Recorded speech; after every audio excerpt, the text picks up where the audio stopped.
Welcome YouTube.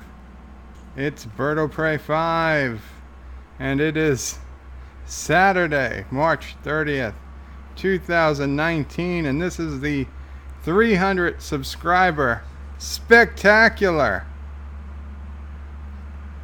And I might be here as Ron Burgundy. And I know it's hard to tell us apart. But we're forever in the same room together. Probably the easiest way is that I have this bottom of the goatee, and real Ron Burgundy does not. Otherwise, we're 100% identical match, as confirmed by Dr. Calder from Star Trek Discovery. Impossible to tell the difference. Hands down. And first at 1:42 p.m., long before I started streaming, was of course Anti-Tracker. Then at 3:12 p.m., also before I started streaming, was Thomas Potts telling Anti-Tracker to check his Discord. But then at 3:25 p.m., just a minute ago, when I started streaming, Thomas Potts was the real first. And he says hi. And hello, Thomas, and thank you so much for being here. And he says, dear God, who the hell are you? Thomas, do I not resemble Ron Burgundy from Anchorman? My mom says I look just like him. Are you calling her a liar? You calling my mom a liar, Thomas? Josh Street says, hail from the nation of Birdo Prey 5. Hail, Josh Street. It's Bird Burgundy, yes. That is a great way to put it. Very good, Josh. You've earned your Resolute Germ said that. Hi, welcome, Resolute Germ. And thank you very much. That is a great nickname, Bird Burgundy. Commodore Ty, welcome, Commodore Ty. He says, congrats, Bird of Prey. Thank you so much, Commodore. Schrodenmore says, congrats, Ron, 300. Thank you so much. Actually, before I came on, although I'm sure we've lost a few by now, I was actually at 317. So yeah, we well past 300, and I have all you guys to thank. I mean, Anti-Tracker, realistically probably the most, but every one of you guys. Without you guys coming here and making the streams so much fun, nobody else would be here. So you all deserve a lot of thanks, and I just want you to know that you actually do have, even if I occasionally yell at you or make fun of you or throw a meteor at you or imply that I'm going to destroy your entire state, Thomas, regardless, believe me, I know none of this would be possible without the help of all of you. So thank you very much. And I'm only sorry that the old soup strainer here is blocking so much of the actual emotion. John DeMarco says, hello everyone, what is that on your face? It's a mustache, John. Haven't you ever seen a mustache? Robert Knowles says, hello Bird. Hello Robert Knowles, welcome. Thomas Pot says he ate a tribble and got some on his face. Schroenmore says, you are having your This Is Sparta 300 live stream. I was debating to go with the This Is Sparta theme, but let's face it, I would not have survived Sparta. I would have been one of those babies left out in the woods to get eaten by wolves. Josh Street says still at 317 as of right now, and so does Thomas. Thank you guys. Josh Street says, how many of the 317 are part of Bird's Mafia family? Depends. Do you guys consider yourself part of the family yet? Because you're all going down if I go down, so. John Meyer says, oh my god, the small furry animals are multiplying. I just tuned in. Well, John, I really just started a couple minutes ago, so thank you. I don't know. I think I might have. Oh, that's not good. Oh, that's worse. I mean, this is all natural, obviously. I grew it, and I tried to cut it to make it not look like a Hitler mustache. I don't think I cut it straight, but we're good. And I know I had a bad hair morning. What do you want me to say? It's been so long since I've had beautiful flowing hair. I forgot. I don't have any brushes or combs in the house. So I honestly used the back scratcher and did my best. Shonwar says, before anyone watching does anything else, give the stream a like, and if you have not already, sub to the channel. Thank you so much for reminding everybody. Shronmore. Thomas Potts says, you can destroy Eastern PA. Nothing important there. Richie Poole says, oh my god, is that Bird? Well, you'll never know. Richie Poole says, I think you are paying Disney to subscribe to your channel. I wish. Does Disney offer that as a service? Because I will sign up. John Meyer says, Bird was bit by a radioactive tribble. John DeMarco says, oh, I get it. You suddenly grew a mustache because the war is over. Wait. No, I am cosplaying as my favorite superhero of all time, Anchorman Ron Burgundy, from the movie Anchorman and Anchorman 2, and the DVD featurette, This is Anchorman, which was made with clips, so many clips that they had left over from the first Anchorman movie that they cut. They were able to make an entire second movie with its own plot that only barely was worse than a fan-made film. Richie Poole says, I licked the button. It tastes horrible, but it's worth it. Thank you. Resolute Germ says, Hero is a stretch. Resolute Germ, did you not see him fight? They had multiple fight scenes. There was more fighting in Anchorman and Anchorman 2 than in all of Infinity Wars. Plus, at the end of the movie, he fights a bear. He fights a bear, and he has no superpowers other than his super news reading abilities. Okay?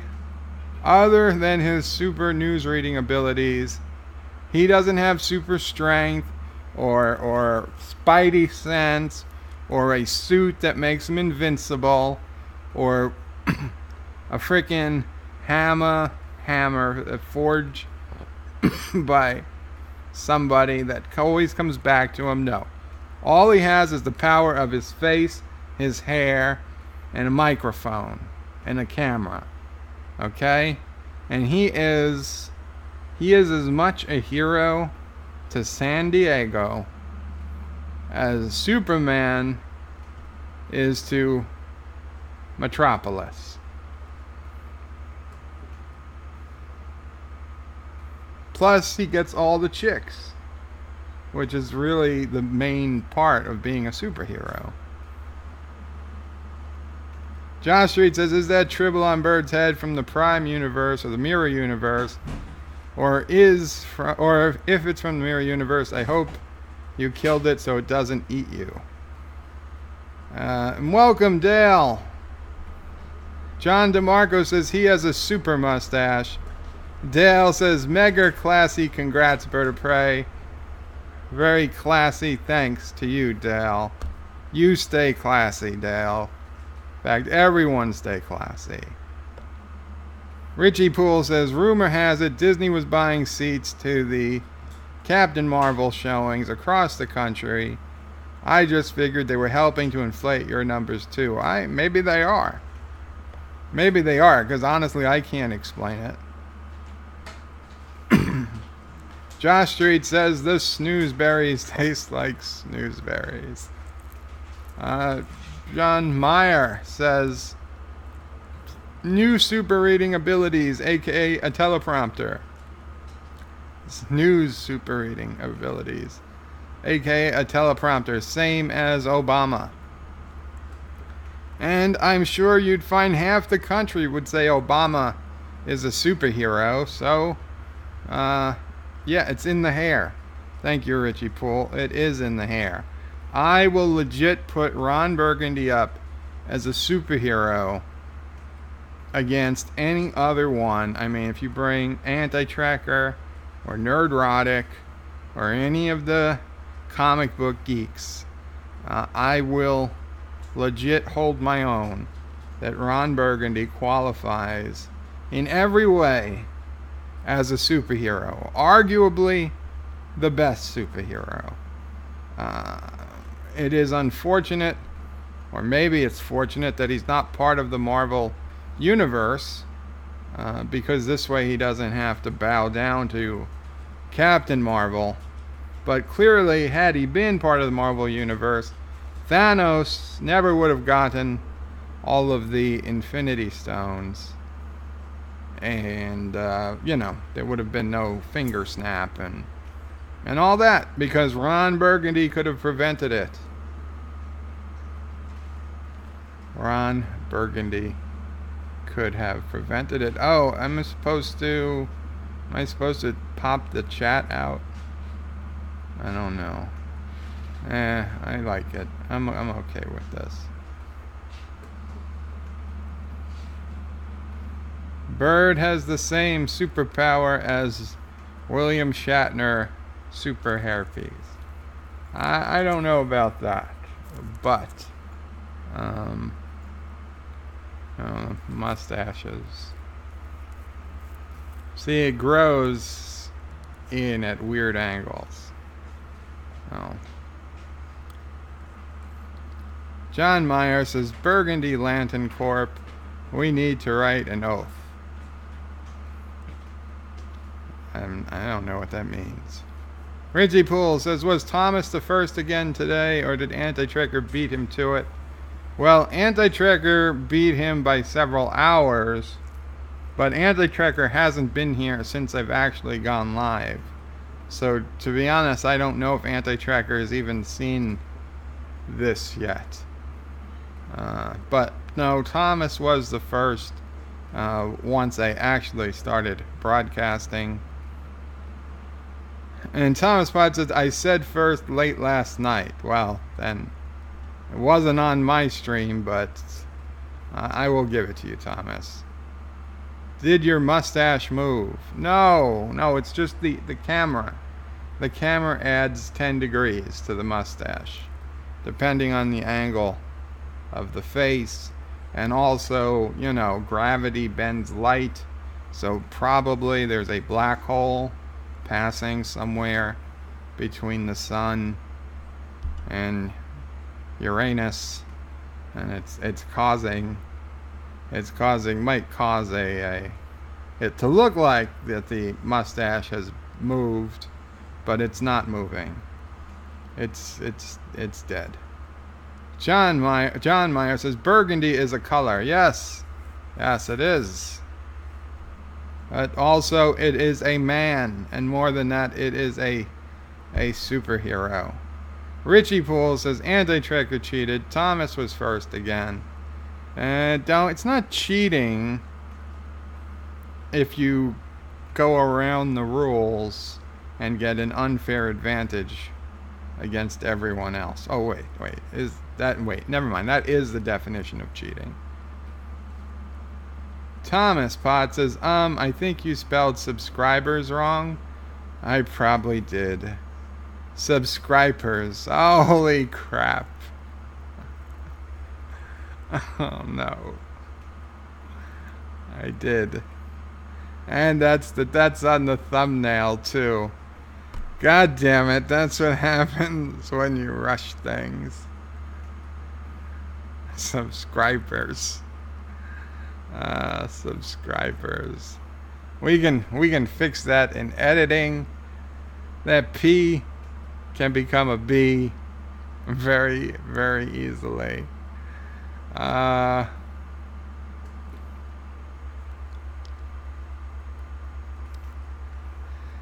Peter Quinn says, where's Bird of Prey? Just some dude with a Tasha on the screen.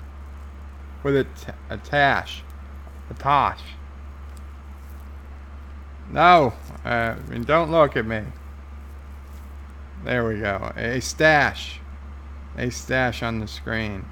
And he says, oh, it's Ron Burgundy. Yes, it is. And Dale says, I can almost smell the scent of Sex Panther cologne from here. And yeah, it is. You guys, if you need any help in that department, you should know Sex Panther comes highly recommended. You know, they've done studies. 60% of the time, it works. Every time.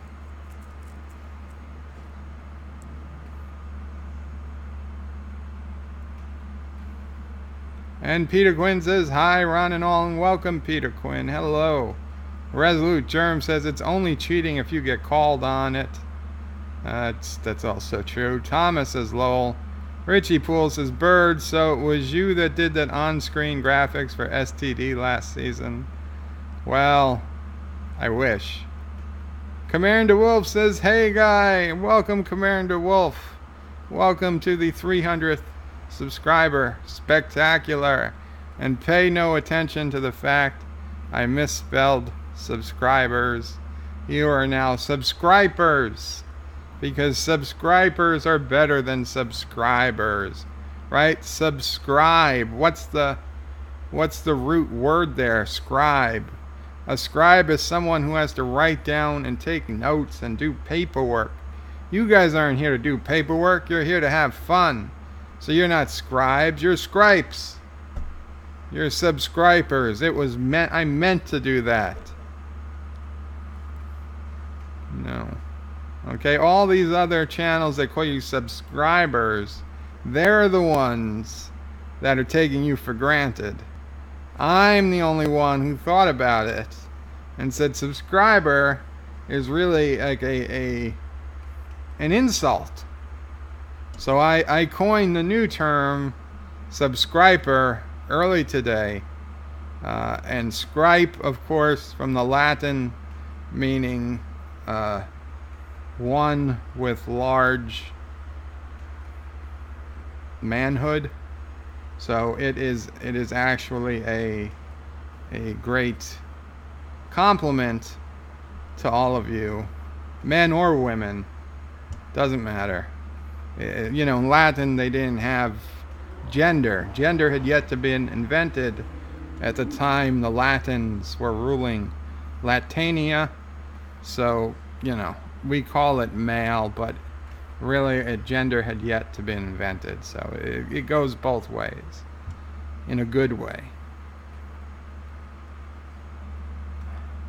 Thomas Potts says he just needs the camera to spin. I don't know, can it?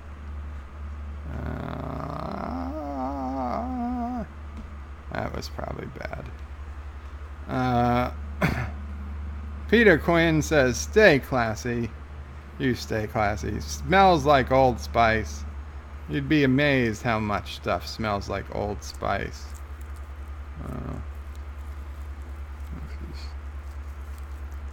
Okay. The Multi-Gun Man says, hey Bird, how's it going? It's going great, Multi-Gun Man. Glad you are here. Richie Poole says, Sassy is classy. She is. Sassy, take a bow. Now, Sassy is looking out the window because it's a beautiful, beautiful day outside.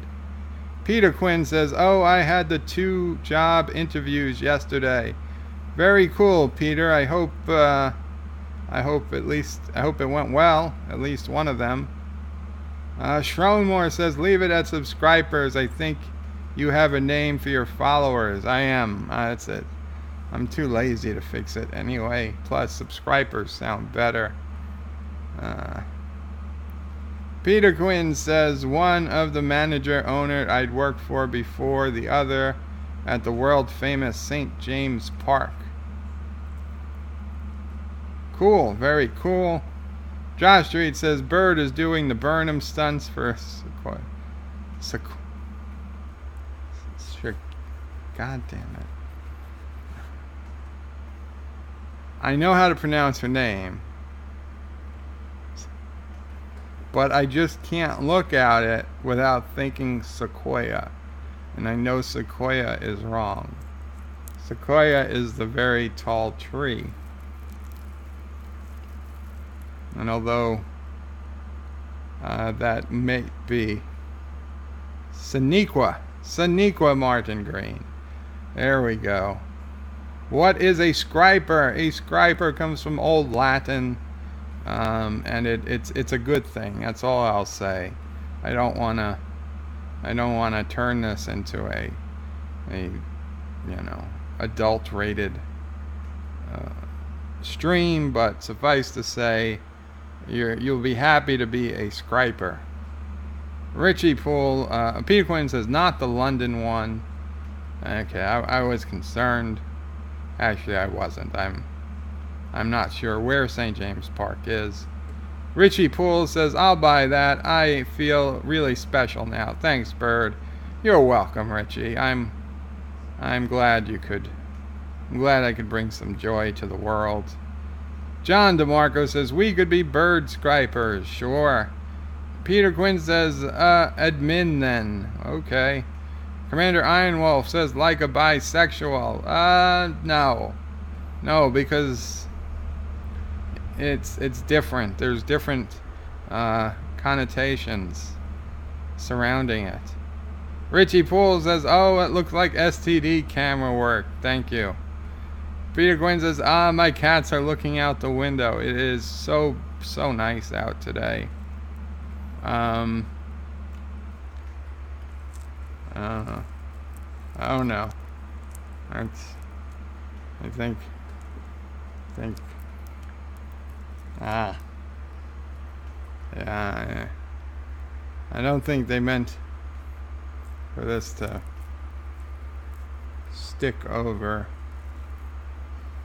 existing hair. There we go. That'll buy us 5 or 10 minutes. Peter says both interviews went pretty well. Very cool, Peter. Happy to hear it.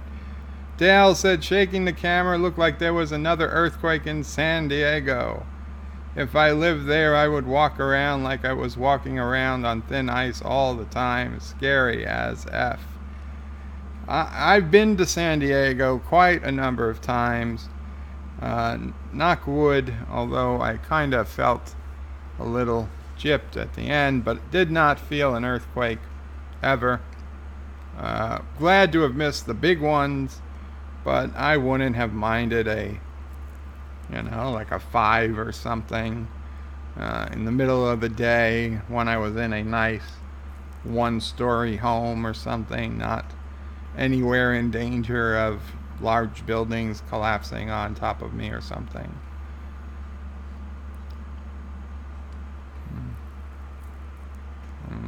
Getting hairs in my mouth.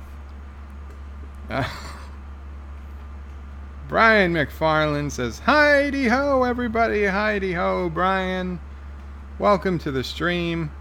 Resolute Germ says, Sequoia is close enough. Sequoia. Dale Stratford says, Sonequa's acting is as wooden as a sequoia. That's why I kept saying Sequoia. But to be honest, her acting did get better in this second season.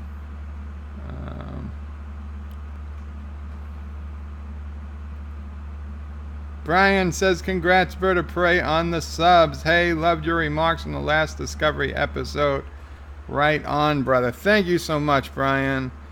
If anybody cares about Discovery, I know 50 people have put out reviews already. And I know I usually try to get my Discovery reviews out Friday by midday, if possible.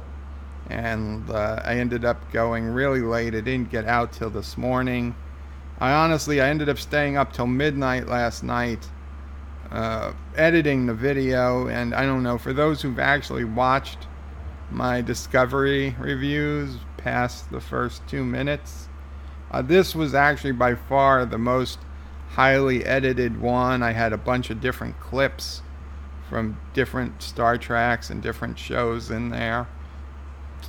I mean, production value wise, it was by far the best of the Discovery reviews I've done so far. So yeah, if you're at all interested, do take a look at it. Even at the beginning, we did a previously on, and I had Alexa do the voice of previously on Bird of Prey 5. And then she says, I'm not sure. And now the continuation. Just like an actual Star Trek episode. So yeah, I was pretty happy with how that came out. And Commander Ironwolf says, but sub means below. So we are below a Scriper. Well, sub also means a large, hollow, underwater vehicle. And it can also mean a tasty, delicious sandwich. So, being that I'm from New York, I use the sandwich definition. So it's really that you are a tasty Scriper, not a below a Scriper. Peter Quinn says St. John's Park is in Newcastle upon the Tyne. I feel like I'm pronouncing Tyne wrong. Alex Lefty says, hi, Bird of Prey, there's something different about you today. Can't put my finger on it. I don't know, Alex. I do bear a passing resemblance to the world's greatest superhero, Ron Burgundy, from the movie Anchorman.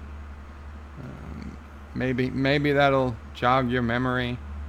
And if not, you should watch Anchorman. Dale Stafford says, in England. Gotcha. Not Ryan Johnson says, hello and Qapla. Congratulations on breaking the 300 mark. Thank you so much, Not Ryan Johnson. Hello and Qapla to you as well. Oh man, this is really itchy. Alex says, does that say... Oh shit. Oh well. Well, maybe we'll put that back on later. It's really itchy, and I was getting hair in my mouth. Alex says, does that say 300 sub-strippers? Are they dancing behind the camera where we can't see them? Well, for those who caught my Nerd City Skylines Nerd Island stream from yesterday, they might have saw near the end of the video how I set up my house on Little Kronos. There were a number of strip clubs nearby. But no, this does not say 300 sub-strippers. It says 300 subscribers, because subscribers are a much better thing to be than a subscriber. Okay, when somebody calls you a subscriber, they are insulting you, because scribes do busy work. Who the hell wants to do busy work? You're coming here for entertainment, for reading or knowledge, learning something new. You're not here to take notes and fill out forms and junk like that. Okay? You're not scribes. unless you want to be. But you are scripers, and be proud with your scriping. John DeMarco says, by the way, on your Discovery review, your idea that the Klingon ships looked like the transporter, the motion picture transporter, was brilliant. Thank you, John. Yes, I've always remembered that scene in my. Always had that scene resonated with me. It's never far out of my mind, and it just. I finally got reason to make a comparison to it, and I was so happy I was able to easily find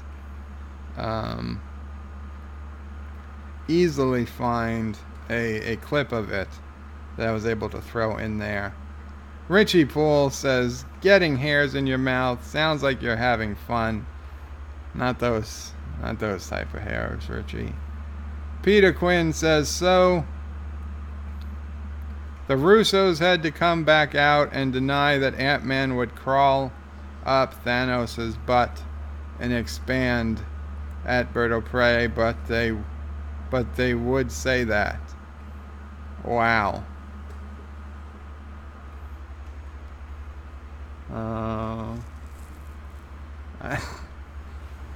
I did not need to think about that, Peter, but thank you for putting that in my head, I guess. Dale says, yes, the Discovery review was fantastic, and agreed that she can act if it involves some kind of traumatic experience. I will give her credit. Thank you. And Richie Poole says, yes, great STD review, Bert. Thank you guys so much. And it really means a lot, especially when some of you make comments that clearly means, and because let's be honest, I try to watch as many videos as I can from everyone, but I don't always have the time. So even if I don't watch the whole thing and I jump through some of it, but I'll leave a like. I'll try to leave a comment if there's something I can, comment on. Although Alex's videos, his last couple were just like a minute and a half long, so those were easy to watch. But the longer videos, the 40-minute, the 60-minute videos, the 3-hour live streams, I can't watch it all, so I watch some of it and I leave my like, and I try to leave a comment. But when people leave comments that talk about obscure places in the video or near the end even, and I know that they've clearly listened to the video and they watched it, it means a lot. It really does. It makes me feel, and I know I shouldn't feel this way, but when you're starting out, when you're new, and I still feel like I'm new to all this, you wonder because you put hours into editing a video and making it and all this stuff, and you wonder, are you doing this for you? I mean, does anybody really care out there? Is anybody even going to watch it? Because you could get 10, 15, 20 likes, and you wonder, is this just people giving you likes gratuitously? And not that I would ever turn them down. I mean, just give me the like. If you're just there to give me a like, don't not give me the like. But you wonder, it's something you question. And so when somebody makes a well-made comment about something in the video, it makes you feel, if you're a content creator, it makes you feel really good to know somebody did indeed watch your video, and it justifies you putting in all the time you did to make the video. Because I'll be honest, aside from live reviews or live marks that are just literally cut out of a live chat like this and then made into their own video, almost every other video on YouTube, no matter how little you think it's been edited, has probably been highly edited. And that takes time. It takes time. It's a labor of love, and to get that feedback like that really matters. It really helps. So when I do watch someone's video, I definitely try to, because I know what type of comment I'd want to have. So I do try, and I'm sorry I can't always do it all the time, but as much as I can, I try to watch and think of a decent comment that shows the person, hey, I watched your video. And as much as it's cool to just come in and say, hey, I'm first, and I still do that when I am first. I'm not saying don't do that.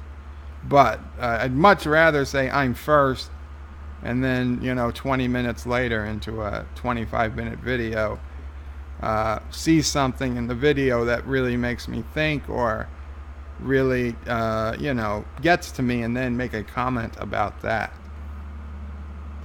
And Alex says 20-minute lag again today. Alex, up until this point, I don't think I was lagging that bad.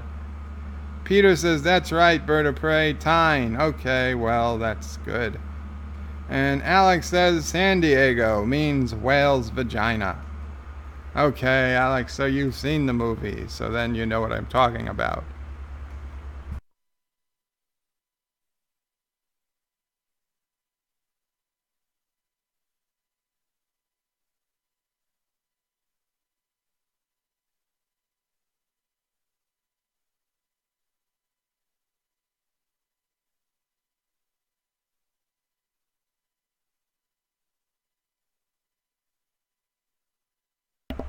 Sorry about that. And of course, the fireworks didn't come back.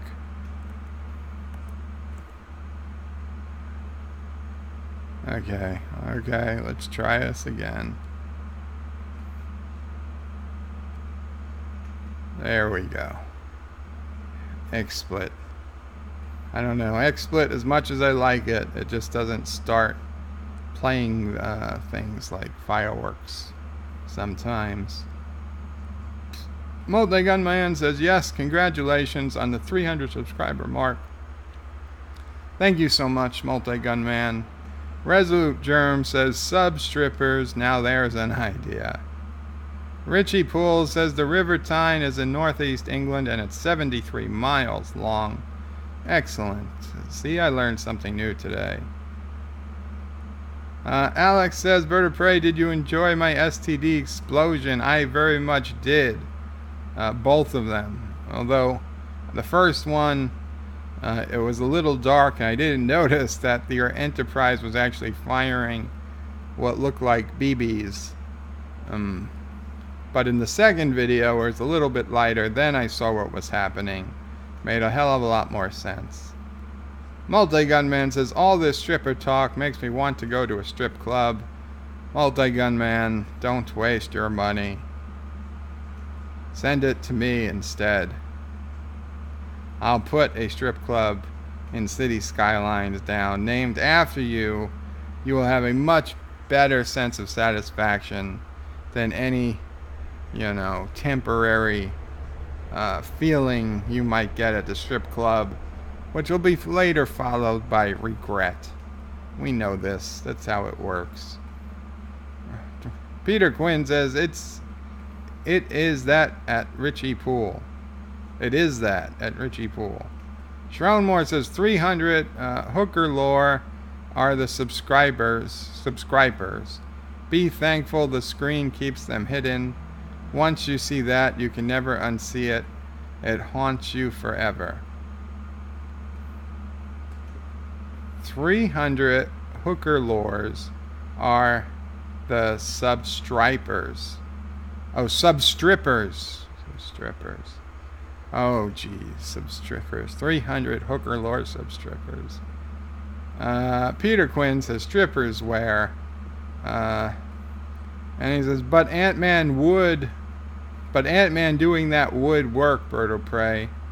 I suppose, I'm not even going to dedicate the brain power necessary to attempt to debunk that because I do not like where that is going. Thomas Potts says, you can see the percentage watching the whole video. Well, I actually don't check that. I haven't got deep into the YouTube algorithms, the YouTube analytics. I check a couple of numbers. I check that the total hours watched is on par, on track to be over 4,000 if the number of hours watched increases at the same rate as subscribers, because it's not only 1,000 subscribers you need to get to monetize the channel, it's also 4,000 hours watched in the last 30 days. And right now, if my channel grew, well, I was at 280 when I last checked.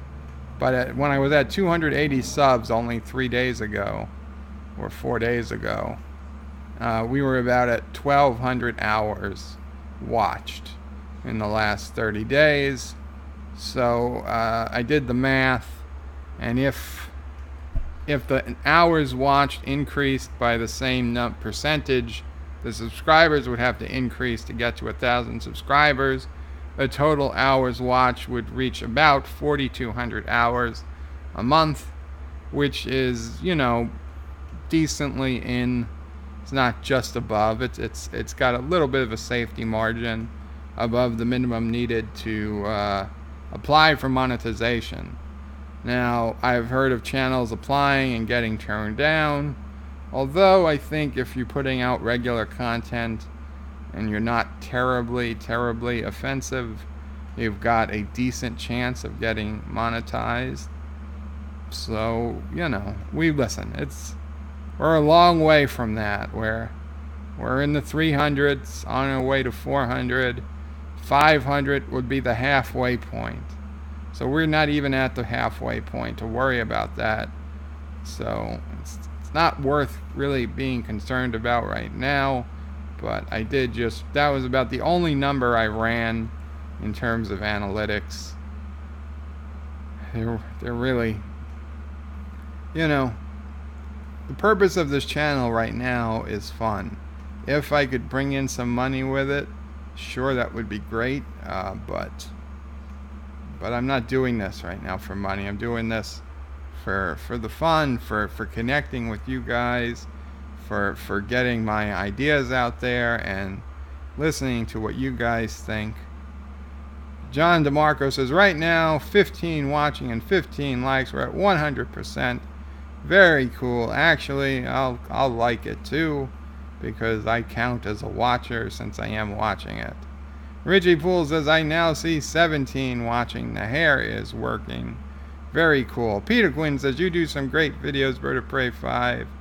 And Richie Poole says, oops, 16 now. Well, it happens.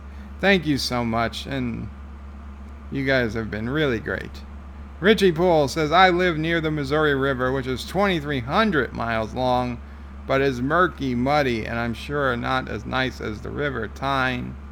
Well, it also probably doesn't have 1,000 years of sewage flowing through it. I mean, granted, I doubt the sewage still flows through it, but at one time, they probably did have all the city sewage flowing through it, like that other T river, the Thames in London. Thames, the Thames. Peter Quinn says, and Richie Poole says, we love your videos, Bird. Thank you so much. Peter Quinn says, at Dale, the big shipbuilding area, it was here. Resolute Germ says, yes, editing takes a load of time. That's why I don't make videos. Richie Poole says, I live near the Salt River. It doesn't have any water in it. Commander Ironwolf says, rip Bird of BOP. Just because I'm Ron Burgundy right now doesn't mean that Bird of Prey will not be back soon. Josh Street says, good news, everyone. The bird mustache is a suppository. Why would you say that, Josh Street? Kathleen McManus, a.k.a. Derek, says, congratulations on reaching 300 subs. I hope it keeps climbing. Me too, Derek, and thank you so much for being here. Dale says to Peter, Big Muddy, a.k.a. the Missouri River, used to have a lot of steamboat traffic, but I hope to come to the River Tyne someday. I need to roam all over England, especially Stafford. The Multi-Gunman says, a strip club named after me. Will it be STD free, or will it have Star Trek condoms? It'll have Quark brand condoms. Because no one knows protection like the Ferengi. I don't know. I was going somewhere with that, and it fell. We didn't make it. Peter Quinn says, even better to live here at Kathleen. Kathleen says, Newcastle's a nice place to visit, Dale. And Peter says, even better to live here. And Derek says, lol, anytime I visited, it was fun, Peter. And Dale says to Derek, I've never heard anything but nice things about it. It sounds lovely. Richie Poole says, I've been to Liverpool. Is that anywhere near Newcastle? Resolute Germ says, YouTube doesn't have the ad money to give you, so don't bother going for monetization. And Peter says, now you see, you write it out, but you know, I know it's not pronounced like you spell it. And he's lolling, and Peter says, totally fun.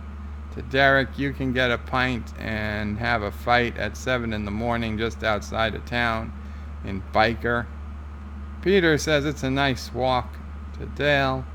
Derek says, probably I think we should avoid that sort of entertainment, Peter. Thomas Potts says, I hear the Monongahela River. See if you can say that. Oh, Thomas says, I live near the Monongahela.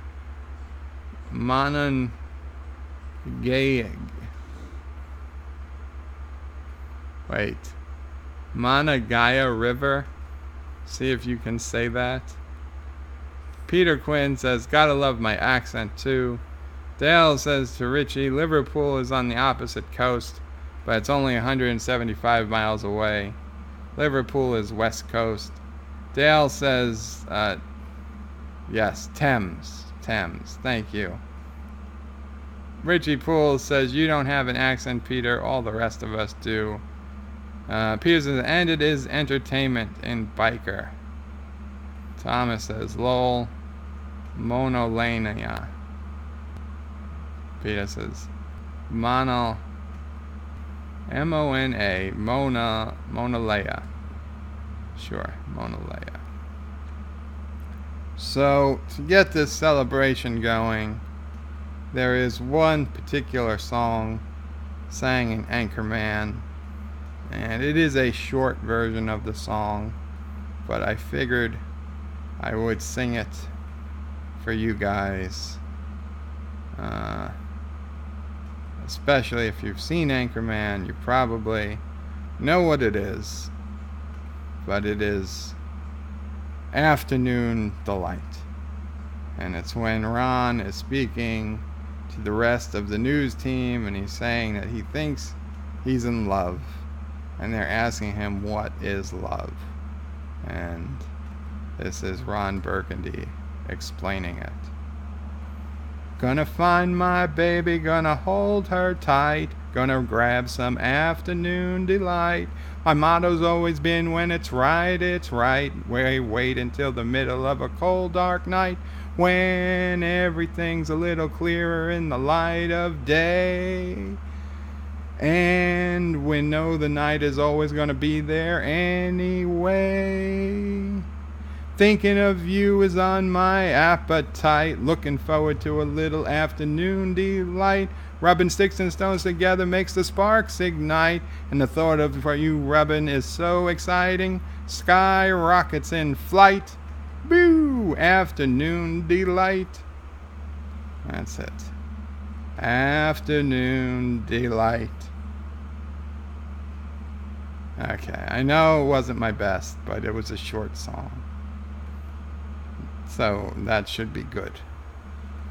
Okay, the brevity was good. Melania, no. Richie Poole says, sing it, bird. Dale says, yeah, I didn't expect to be serenaded. Peter says, but I know where the cool places to drink are. Less fighting, more philosophical discussion. Josh Street says, no, bird. Don't give the anti-tracker another bird chat reward. Oh, that's a very short one. Okay, Thomas Potts is giving me the pronunciation. Monongahela. Monongahela. Ah, Native American. Makes sense now. Dale says, well done, sir. I can't sing to save my life. Well, and Josh Street says, okay, Bird has been taking singing lessons. No, I wish. No, I don't wish. But, no. And Thomas says, close. Monongahela? Or close that it's Native American. Ah, not Monongahela.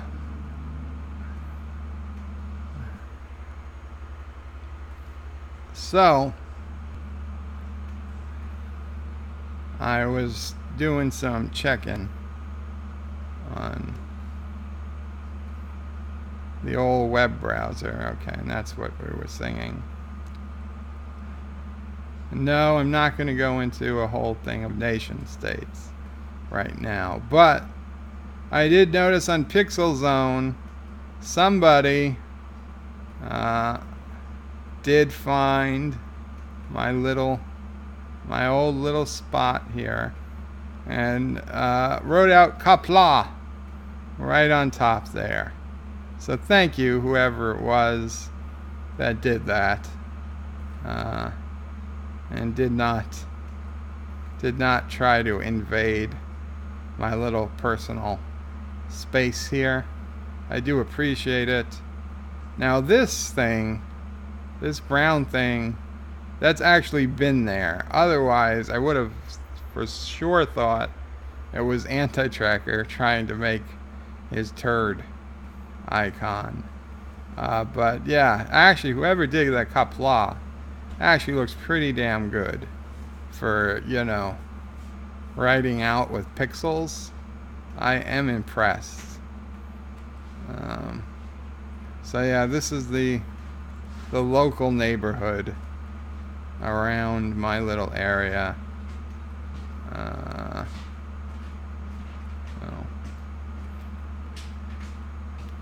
So yeah, for those who don't or didn't see the last stream, pixelzone.io, it is a free, open to everyone, completely uncensored drawing board for the entire internet.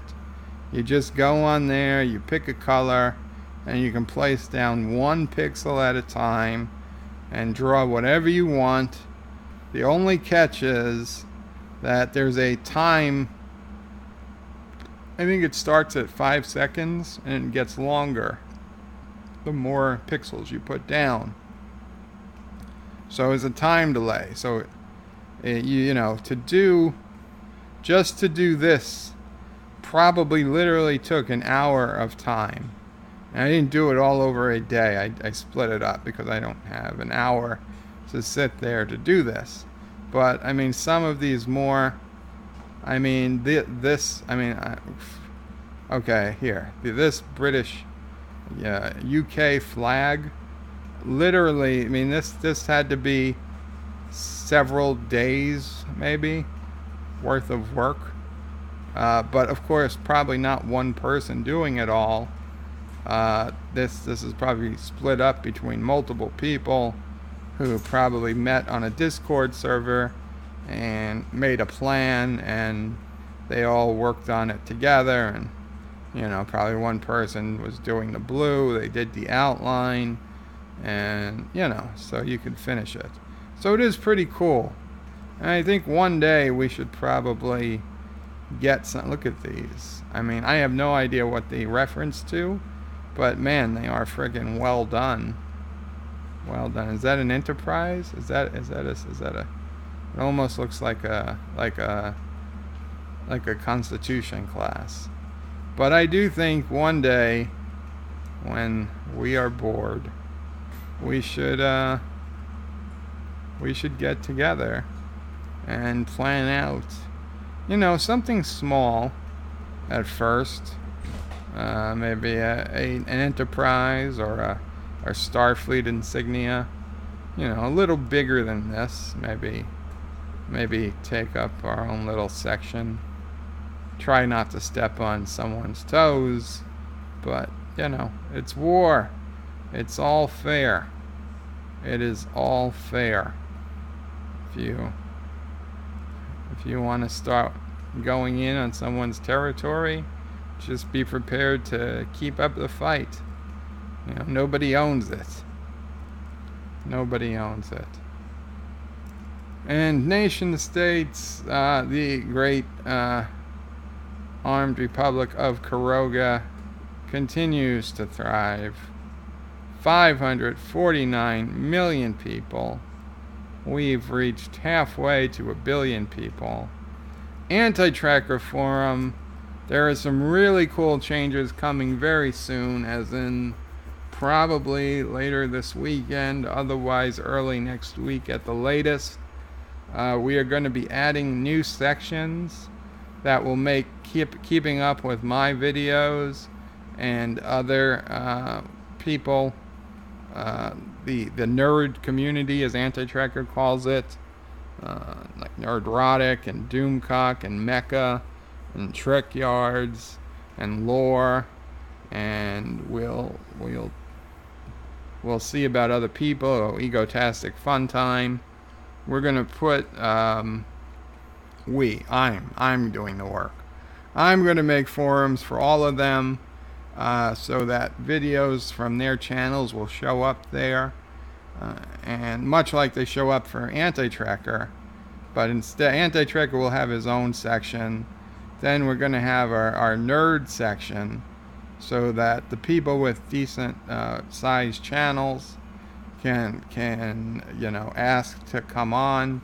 Of course, the first handful Anti-Tracker and I picked, I'll put them up, and this way, if YouTube is ever slow on sending notifications, you can go ahead and see. Now this is what you would do, like literally, if you wanted to get notifications of Anti-Tracker videos, you come to the Anti-Tracker video section, and literally you just click watch for this whole section, and it'll send you what do you want notifications for. Just new threads. That's all you need to check, and then you can choose whether you want an alert or an email or both. Alerts are great if you have push notification enabled. Then definitely go ahead and do alerts. But if for some reason you don't have push notification available on your device, or you just prefer getting an email, then go ahead and do the email and the alert, or whatever you want. I mean, it's completely up to you. And I'm going to do a full video on how to work this once I've got it set up. But yeah, that's going to be really helpful. And now, this doesn't give you instant notification as soon as someone uploads a video or goes live, but it should give you a notification generally within 10 minutes of them either uploading a video or going live. So, you average that out to 5 or 6 minutes most of the time.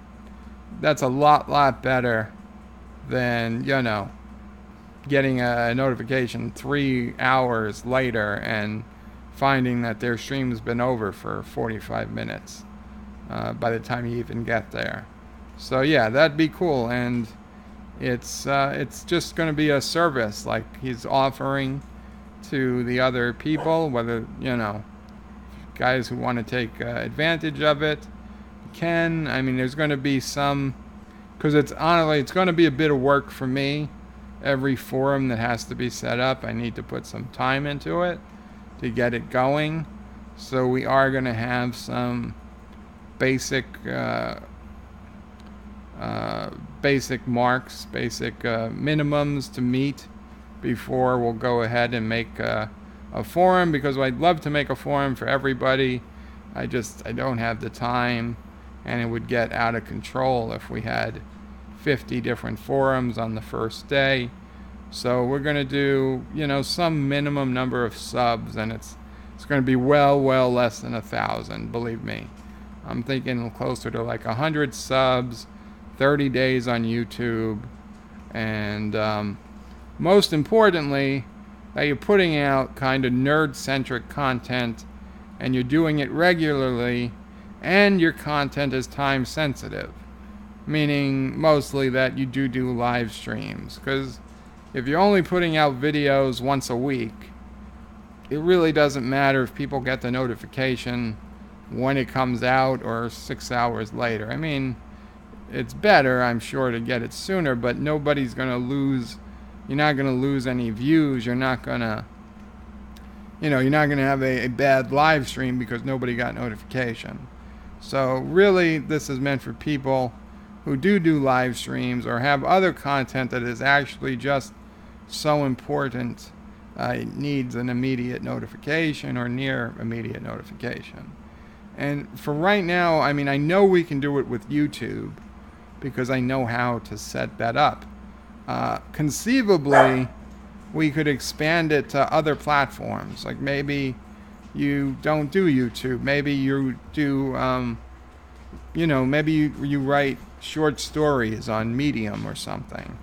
If they offer some type of RSS feed, then we can make it work. So I will put up the instructions once this is done. But basically, you'll contact me, and I'll bring up with Anti-Tracker, and he's got a few people. We'll all talk over it, and just make sure that it's a good fit for the channel. It goes without saying, this is nerd stuff we want. As much as, if you're a politics channel or something, listen, occasionally you mention politics, we all do, that's fine. But if your channel is literally just geared towards politics and not nerd stuff, then that's probably not the thing for you. But just wanted to bring it up. We've got a lot of things we still got to figure out. Checking up on Theodorable. No new pictures. My sister has made contact. She's doing well in Costa Rica, but she is hot and hungry. Okay, that came out wrong. It's hot in Costa Rica, and she's quite hungry because she's doing this juice diet. So she doesn't get to eat solid food for several more days. And apparently there was a monkey outside her room last night that was looking for food. Okay, now this story. This story was sent to me by someone, and it is awful. I don't know why they were looking for it, but they did remember that I used a cuddler that I've talked about before. Of course, my cuddler was a woman from Australia. But this article talks about a men's-only cuddling group aims to redefine masculinity for the millennial generation. And I'm not going to read this, but everything you can imagine just from that headline, it's in here. And it is horrible. So clearly any millennials using this thinking they're going to redefine masculinity, they are unfortunately barking up the wrong tree. And I don't know. I don't want to use a pun that'll get me in trouble. The City Skyline sale, it continues on. All you guys, in fact, the whole Paradox sale. Other games are on sale too, like Hearts of Iron 4. But City Skyline's most important to me. Yeah, go ahead and check it out if you're at all interested. This is the cheapest you're going to find it for a while. So $9.99 or something now for the game that's normally $30 or $40, and the add-ons are all 50% off. So, and finally, not finally, but finally on the news section, I didn't want to say it, and I am not ready to say I told you so, but this at canceledsyfy.com. Cancellation Watch Weekly Roundup.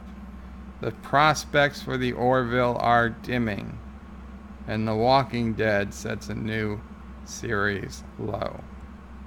Let me just refresh it to make sure that there was no breaking news. Okay.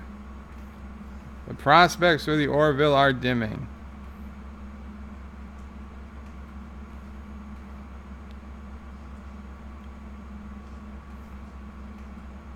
On Thursday last week, that would have been the episode with the woman from 2015 and Gordon, which I thought was an excellent episode. The Orville posted only, now this is granted you, this is live TV ratings. This is not counting streaming and probably not DVRs. But the Orville posted only a 0.6 rating based on same-day viewing for the 18 to 49 demographic, with 2.9 million total viewers. That is the second episode at that level, and its performance is somewhat concerning at this point.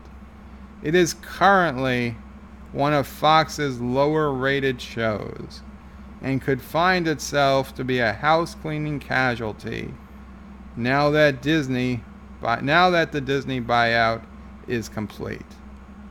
Also, the network will have less space on its schedule next season for scripted programming because God damn it. Because wrestling will take over one night, which suggests the prospects for Seth MacFarlane's dramedy could be dimming. I'm not quite ready to move it to bubble status, but consider it very close, and fans should take to the social nets with a call to action to help this show out. Okay? This is the time. Renew the Orville. Hashtag renew the Orville. You gotta get it out there.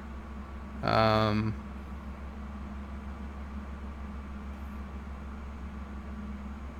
don't know. I didn't want to be right about it being canceled, but everything seems to be headed in that direction, and you know, I'm sorry to be breaking this awful news, but at least I'm in. Oh my God, the hair is getting even worse. At least I'm in the right get up to be breaking news. So.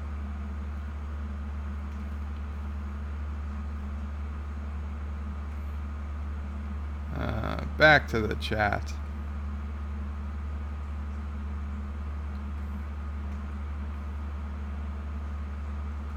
Kathleen McManus says, Derek says, Pete, is the long bar still there? The union room is cheap and cheerful. John DeMarco says, the Qapla was me. Well, thank you, John. Thank you so much for going to PixelZone.io and editing that. It's really cool.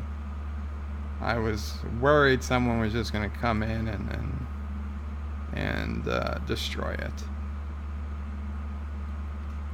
Dale said, where is that Monongahela River? I would assume it's in Pennsylvania. Thomas Bott says, you should add a rainbow, John. Actually, I kind of did add a rainbow, a little box. Okay, I'm gonna be honest with you guys here, and I like rainbows. Okay, just because rainbows were not stolen, but have become entrenched with gay pride, okay? They don't have a monopoly on rainbows, okay? You can like rainbows and not be gay. It's not a popular thing to say. Like, you can...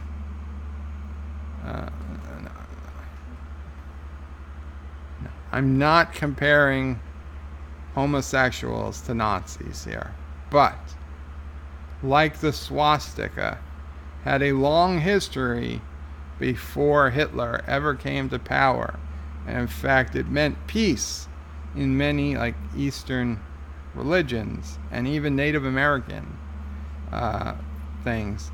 They all had this what we call a swastika today. But then Nazis used it, so it became synonymous with Nazis, and there's actually groups out there that I support wholeheartedly called Take Back the Swastika, and they fly swastikas over beaches with like their website address behind it on like a plane, and it's like takebacktheswastika.org or something. I don't remember the exact address, but it's something like that. And if you go there, it actually tells you the whole, 1,000+ year history of the swastika, and how unfortunate that in the last, 60, 80 years, it's become taboo to see and use because of one giant a-hole of a man. And it's right, it's like, if some guy shot up, if the 9/11 hijackers all had, and I know they don't, but if they all had tattoos of the American flag on their, on their shoulders, would we stop flying the American flag because a bunch of bad people did a bunch of bad things because they happen to have American flag tattoos, even though that what they were co-opting it for was the exact opposite of what it originally stood for? No, we wouldn't stop waving American flags. Of course not. So why did we let the swastika go? I mean, it's a weird part of history like that, and I know it's weird, but I think they have a legit point. And honestly, not they've ever given them money or anything, but I've always quietly admired their passion for bringing it back, because it's the real crime is letting them win, letting the Nazis win by keeping it a symbol of hate. That's, so in no way am I comparing Nazis to gay pride and homosexuality, and it's not the same, because the Nazis were evil and homosexuals are not evil. They just have a different lifestyle than me. But yes, I still like rainbows, even though I am not gay, and I'm not flying a rainbow or putting a rainbow on something to support homosexuality. I'm putting it because rainbows are freaking cool. And everybody loves rainbows. And to this day, if there's a rainbow outside, me or my mom will go outside and take a picture of it, because who the hell hates rainbows? Nobody hates rainbows. They're great. So yes, put a rainbow. I won't mind a rainbow. I'd be happy if somebody put a rainbow around my image. It wouldn't bother me. Just don't say, just don't imply something else. John DeMarco says, I took several tries to get it to look decent. Well, you did a very good job, John. Thomas Potts says, at Dale, Pittsburgh. Peter says, yeah, the Long Bar, Union Rooms, and Mike Castle. Dale says, that Thomas, really surprised I haven't heard of it. I'm usually pretty good with geography. And Thomas says, Dale, it merges with the Allegheny River and forms the Ohio River. Well, why didn't you give me one of those to say, Thomas? Commander Ironwolf says, those are from the anime One Piece. Dale says, Thomas, I've heard of both of those. That's how a lot of people go out here to hinterlands, it is. Thomas Potts says, Karoga, you've got mail. I'll check it in a little bit, Thomas. I don't want to. Let me try and get to the end of these comments. Richie Poole says, these rivers come together in Pittsburgh. And Dale says, nation states looks interesting. I think it would be fun to establish my own benevolent empire. Yes, benevolent empire. So it can be easily taken. Yes, benevolent empire. I would totally ally with a benevolent empire. And Derek says, Joe, you should listen to the mighty Jingles explain how they use the flag to conquer a quarter of the globe. It's funny. Is the mighty Jingles a YouTube channel? I'm not sure. I honestly have no idea what that is. Dale says, well, to Richie, well, no wonder it was so important in the Industrial Revolution. I wonder why it isn't well known as a river like the other towns are. And Josh Street is also saying, yes, Karoga has mail. Alex is looking forward to more reliable notifications. Yeah, it'll be cool. Josh Street says, Bird, you'll have to look at nation policies to know what my mail means. Resolute Germ says, expanding your nerd empire. It's not my nerd empire. It's anti-trackers or ours, depending how you want to put it. Dale says, Richie Poole, sorry my talk to text changed your name from Richie to Richard. Oh, I wasn't even saying the full names. Richie Poole says, no problem, Dale. It's a famous river town. The Steelers play in Three River Stadium, after all. Richie Poole says, men's only cuddling. No, exactly. Thomas Potts says, Three River Stadium has been gone since 2001. Well, close enough. Resolute Germ says, millennials and masculinity don't mix. Very, very true. Richie Poole says, oh, where do they play now? Thomas Potts says, Heinz Field. Dale says, Richie Poole, that went all over my head somehow. Do you claim Josh Magana as a favorite son? Thomas Potts says, Three Rivers Stadium was right next to it. Richie says, who's that? Who is Josh? Alex says, missing the Orville. Aw. Josh Strait says, yes, go for the most expensive game of Paradox, EU4. It's over $200 for the game and all of the DLCs. What is EU4? What does it even stand for? Dale says, what the heck? The Orville has to make more money than Discovery. It doesn't matter. Discovery is being propped up because if Discovery fails, CBS All Access fails. Okay? Whereas Orville is just a lone series. It's not carrying a network. Peters is really that bull for the Orville. Well, that's what they said. And then Peter Quinn put in a link. Oh, look, Weatherspoons. I don't know. We went to every Spoons in tune to find out which is best. I have no idea. Okay. John Street says 2.9 million is more than most of their ABC shows. Peter says this is new AEW on Disney then. And John DeMarco says if the Orville is replaced by wrestling, that would be insulting. That would be. That would be. Wow, am I really that far behind in comments? I look it.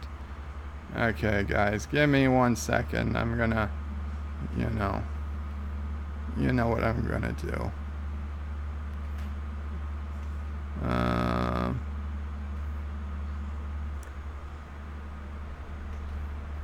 Here, we'll do this one.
And now I'm back, and I've got the microphone on, and of course I've got to get the fireworks fixed, so hold on. No, I'm not playing this. There we go. I'll get the fireworks fixed. Okay, so let's get through these comments, and then I can check my nation states mail. Dale says to Richie, Makagoo is a comedian and a celeb on Collider. Talks about Pittsburgh all the time. Funny dude. Resolute Germ says AEW on TBS. Not Ryan Johnson says wrestling, really? Ugh, yeah, I know. It's so freaking ridiculous. Thomas Potts says get a haircut, you hippie. Doesn't wrestling have their own channel now? Why do they need to be on Fox? I mean, that's if it's so disappointing. Peter Quinn says big hair Bolocks about the Orville. It's one of the better shows, but quality doesn't mean it's going to be picked up. Dale says hopefully Sci-Fi or Netflix will pick up the Orville. I hope it's not Sci-Fi. Not since Stargate have they done justice to a show they've picked up, in my opinion. Not Ryan Johnson says hair looks like ready. It's jump ship and scuttle away. Yeah, I had to push it down while I was off camera. Peter says laughing at not Ryan Johnson. Josh Reed says Orville is moving to ABC or to their adult streaming service Hulu, we hope. I wouldn't mind as long as it stays on the air or is available somewhere. Thomas says lol. Robert Knowles says yes, SmackDown Live will be moving to Fox in the fall, and Fox spent a fortune to get it, so yeah. God damn it, why do these people make such terrible decisions? Even if it's good for the shareholders. Dale says, I heard somewhere that hair is so big because it's full of secrets. What show was that on? The Simpsons? Was it Marge's hair? Thomas Potts says, I prefer Netflix because I already have it. Peter Quinn says, I like unicorns. Derek says, saw a double rainbow a few weeks ago. Pretty cool. Resolute Germ says, Orville is in Hulu top 10, so that's a good possibility. And Dale says, when I grew up on rainbows, I just meant happy, or a symbol for Mork from Orc. Dale says, co-opted the rainbow. Sad face. John DeMarco says, the high school I went to was over 100 years old, and in a few places you could still see small swastika-shaped designs. Yep. Peter says, unicorns are real. They were in North Korean news. Josh Street says, Thomas, did you know someone made a nation-state called Jean-Luc Picard? Resolute Germ says, one giant hole of a country. Dale says to Derek, they are kind of magical. Can't help nothing of leprechauns. One my life actually saw a triple across. What? Dale says to Derek, they are kind of magical. Can't help nothing of leprechauns. Once my life actually saw a triple across a wide flat prairie. Very special. Thomas Potts says, was it you, Josh? Alex says, one arsehole with a Dodge Challenger. Should we all stop using Dodge Challengers? Exactly. Derek says, Indian fishermen paint swastikas on their boats for luck. Josh Street says, no, Thomas, I just got its card. Thomas says, okay. Alex says, Bird of Prey supports unicorns. John DeMarco says, someone suggests making a pixel rainbow leads to a discussion on the history of swastikas. I love this channel. You never know where we're going to go, John. Peter Quinn says the Japanese kids use swastikas on social media. Yeah, but Japan gets a whole pass because Japan is weird and nobody understands Japanese culture. Nobody in the West. Nobody in power in the West.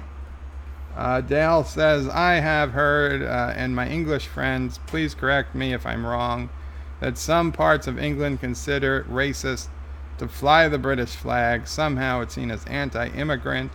I'm sure it is. I mean, some places in America find it racist to fly the American flag. There were kids at schools who were told they had to change their shirts, and when they didn't have shirts to do, they were their parents were called to pick them up to leave school because they were wearing shirts with the American flag on it. This happened. This really happened in modern America just in the last recent few years. It's probably happened more than once. I've seen it in the news more than once. Not, some crackpot right-wing news site, a legit major news site. Of course, they put it as, well, the school was doing it for their own safety because they feared it was being divisive and that it would lead to violence. But it's bullshit. Okay? If you're going to expel somebody or make somebody go home, make the kids who are going to cause the violence, not the kid wearing the American flag, go home.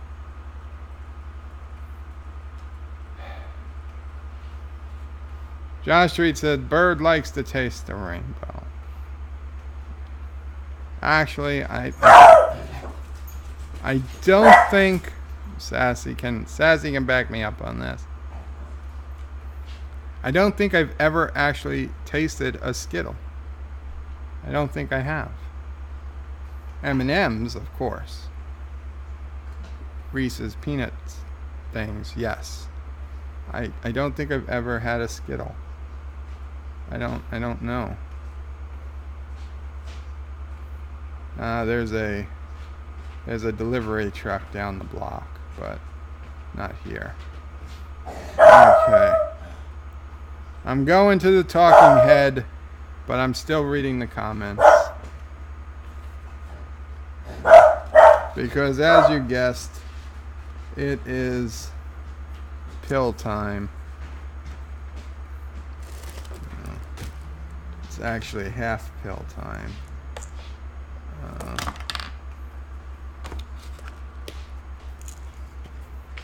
But that's still a pill.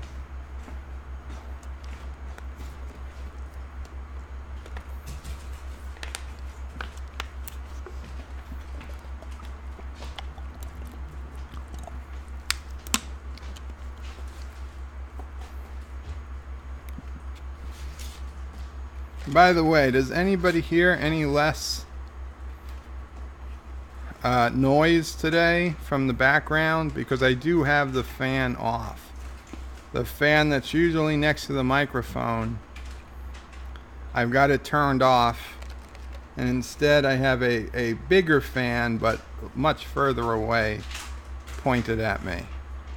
And I know it's not the quietest stream right now, but just curious if anybody noticed any difference since it got brought up last time.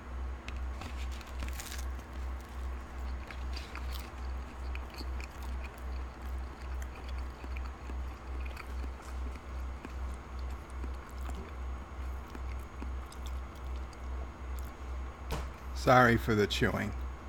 Richie Pools says Kermit the Frog likes rainbows. And Ed Mercer likes Kermit. And I like the Orville. So I guess that means I like Orville's rainbows too. Yes, Richie. Excellent logic there. We all like rainbows. Daniel's Hot Topics. Welcome, Daniel's Hot Topics. Welcome to the stream. It is my 300th subscriber celebration.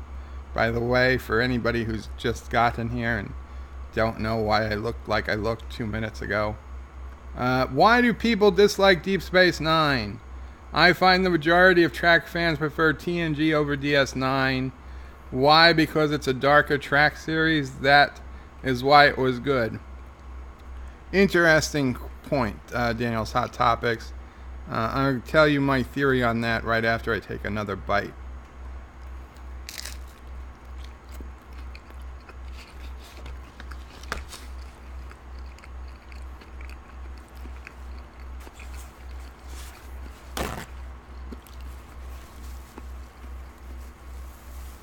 Okay, so here's my theory. I think it goes by age. And if you were coming into your upper teenage years while TNG was on, you're more than likely a bigger TNG fan than a Deep Space Nine fan. And you probably also like Voyager better than Deep Space Nine. And I'll get to that why in a second. If, like me, you got into your teenage years during DS9, I think you like DS9 better. And I'm going to say that despite that bias, I think objectively Deep Space Nine is the better show. And I would challenge anybody in an objective way to counteract that, because I'd say episode by episode, season by season, you've got to give the win to Deep Space Nine over almost every episode of TNG and probably every season of TNG.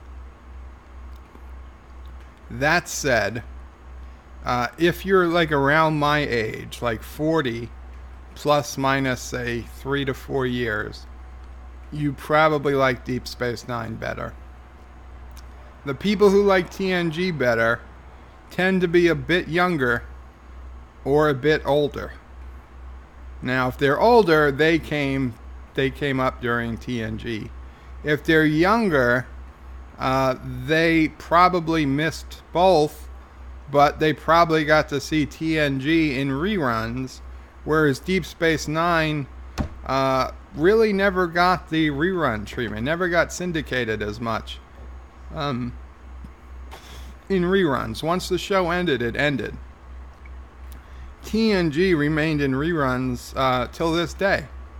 Till this day, right now, on BBC America, they air TNG, Voyager, and occasionally TOS episodes. Never once do they air Discovery or Enterprise. So, that kind of sucks. Now, I think Deep Space Nine kind of shot themselves in the foot with this, although I loved it. It was brilliant.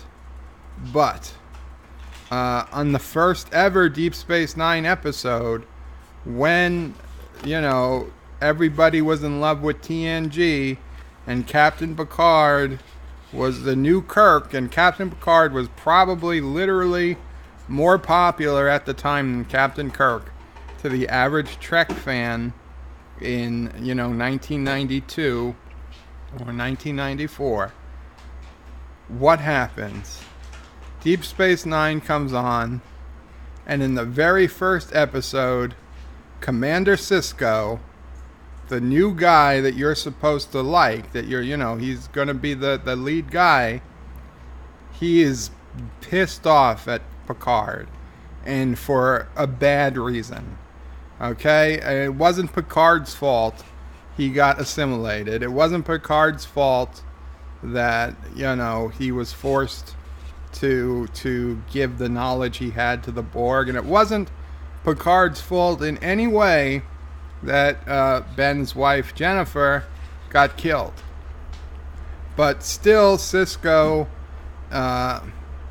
in what really would be out of character for him in later episodes, maybe he was still young enough, he hadn't learned that lesson yet, but he was a total dick to Captain Picard. And it was like, no, this is the worst thing you could do. Instead of getting Captain Picard's blessing, instead of getting a great send-off from Picard, you got the guy who's the anti-Picard. So you're going to want all of these great TNG fans, these loyal TNG fans, to come over and start watching your show? Hell no, they're not going to come over and start watching, except the really, really dedicated Trek fans and those who, could understand brilliance when they saw it. But even the majority of fans, I think they saw it as a big turnoff. And honestly, I don't even think they got to the second episode where Sisko kind of apologizes. But even then, it still left a bad taste. Like, Sisko never really, even though he made his peace with Picard, he never really did a satisfactory apology. Not that one was necessary, but there was never any other, had they met up once again and let bygones be bygones, that would have been great for the show. It would have been great for everybody. But it would have been no different than if, let's say Enterprise, or let's say we were back in 1990s and TNG was on and we were all big TNG fans, and then Star Trek Discovery comes on, and let's say it's set in the same years as TNG, and Michael Burnham is going to be the star of Discovery, and her first scene, or her first time meeting Captain Picard, she calls him an idiot, and she shows how much superior she is, and is like, I hope you'll work better at being a better person, Captain Picard. You're such a disappointment to me. And she walks off the Enterprise with her smug frickin' look. Everybody would be up in arms, and rightfully so, because that's not the way to start a show. I mean, I understand they wanted to have something different, but Jesus, you don't alienate your entire fan base or half your fan base with that one scene. Now, it was a good scene, but it didn't need to be. They could have made a scene that, let Picard defend himself. Picard didn't even say, it wasn't me, I had no choice. He was honestly, he was being the bigger man about it, and he was just not even going to bother to defend himself, because he realized Sisko was just angry. But yeah, that was the problem. That's why I think DS9 honestly doesn't get the love it should have gotten by all rights. Not Ryan Johnson says Josh Street lol, and anti-tracker at 4:41, so just about 30 minutes ago, finally shows up. Welcome, anti-tracker. And Thomas Potts says, because I knew it would be funnier to say Monongahela. Darren Wagner says, good afternoon, Bird. Good afternoon, Darren. Dale says, what do you think about the Confederate flag being co-opted?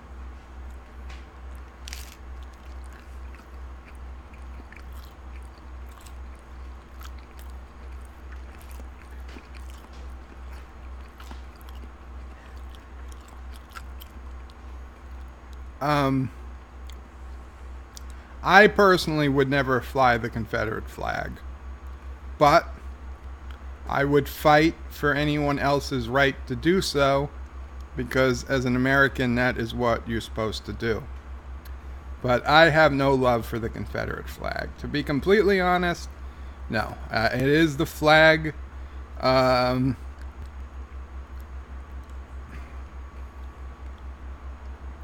It's the flag that lost. I mean, it's the losing flag. I can understand why many Southerners have a pride attached to it. I'll just say, agree to disagree, but I totally support everyone's right to fly the flag.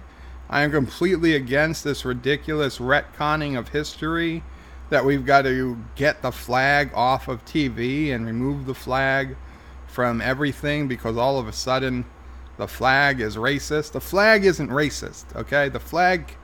A flag cannot be racist. People are racist.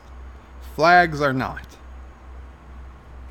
Peter Quinn says, no, Dale Stafford, no it's not. However, unlawfully to fly anything if it's causing danger or possible danger. And that's the slippery slope. That's the slippery slope. Where do you say, well, if it's too dangerous to wear an American flag, then we're going to stop letting people wear American flags? If it's too dangerous to have free speech, are we going to stop people from having free speech? If it's too dangerous to have a mosque on Main Street, are we going to not allow mosques on Main Street? And I say mosque because if I said church, nobody would really say, "Ah, that's stupid." But you've got to use mosque and church and temple interchangeably, because that's the U.S. That's where we are. Now, you don't have to like it, you don't have to go to it, but you have to be able to accept it. Thomas Potts says, Anti-Tracker, hello. Did you see my 2 pictures on Discord? Also, noticed something wrong on his stream. Resolute Germ says, welcome, Trekker. You missed the rainbow and Nazi talk. I would think he would have heard it. Unless he left, because I was that far behind on comments. Dale says, Peter Quinn, so if you flew a British flag in a heavily immigrant area, would that be considered as offensive and as in overly patriotic? Anti-Tracker says, where did you find that picture of Joe as a kid? God damn it. What pictures are you guys passing around? Peter Quinn says, hey, Anti-Tracker. Daniel's Hot Topic says, hey, Anti-Tracker, what's up? Thomas is claiming he hacked my computer. Right. Anti-Tracker says, hey, all, sorry I can't stay in the chat much, I'm working. Oh, Anti-Tracker, very, very bad, sad day for you to be working, but I understand. Work waits for no man. Derek says, hi there, Anti-Tracker. Peter says, missed you yesterday. Had a few job interviews at Anti-Tracker. And Anti-Tracker says, hey, Derek, how's the new JJ working for you? Oh, God. Commander Iron Wolf says, rip Orville. Mr. Miles. Welcome, Mr. Miles. Says, unsubbing from the Anti-Tracker. Again, Mr. Miles. Anti-Tracker says, I hope you get one, Peter. Derek says, all good here, Michael. Not Ryan Jonathan says, hello to the Anti-Tracker. And I think I'm going to reinstate my policy of not reading comments where people say hello and goodbye to each other, because it just slows things down. Sassy agrees. Oh man, I'm way back on comments. Way back. Sassy, come on, baby.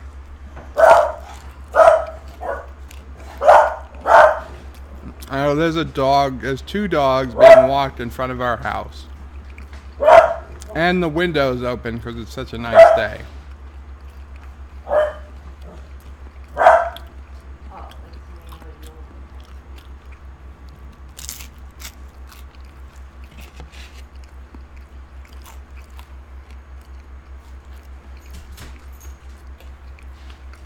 Okay, guys, I'll be right back.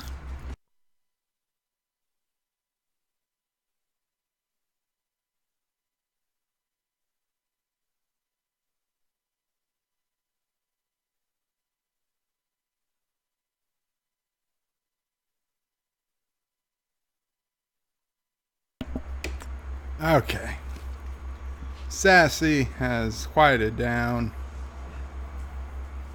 I can go back to the webcam, I believe. Hopefully I don't have any giant stains on me. Now I'm back.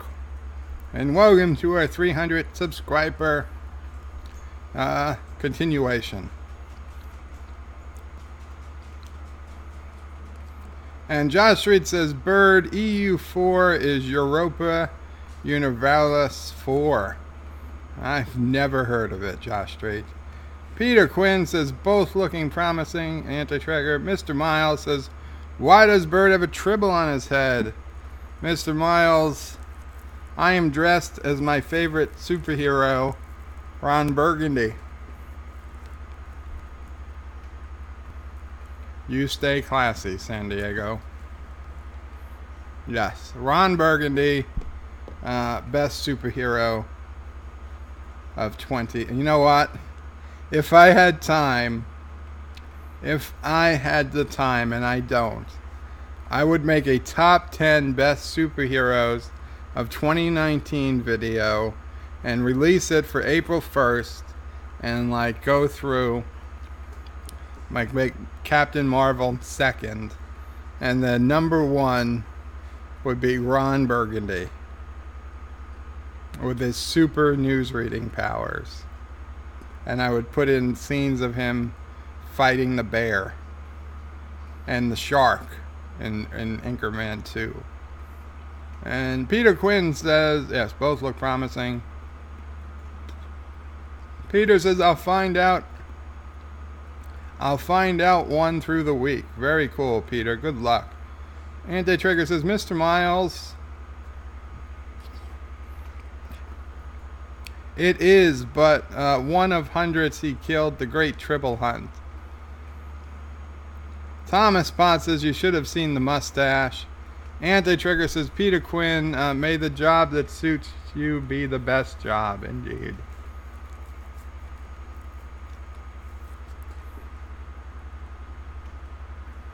I'm Ron Burgundy.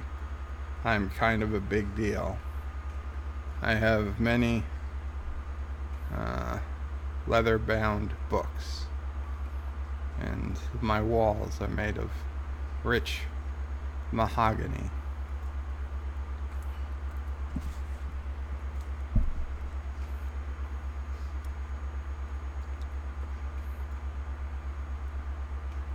Mr. Mouse says, I see the spoils of war. Josh Street says, EU4 start date is 1436 to 1836. Derek says, Joe Witherspoon is a large chain of bars and public houses in the UK. Do food as well, cheap and cheerful. Very cool. Richie Poole says, California Girls would have been better.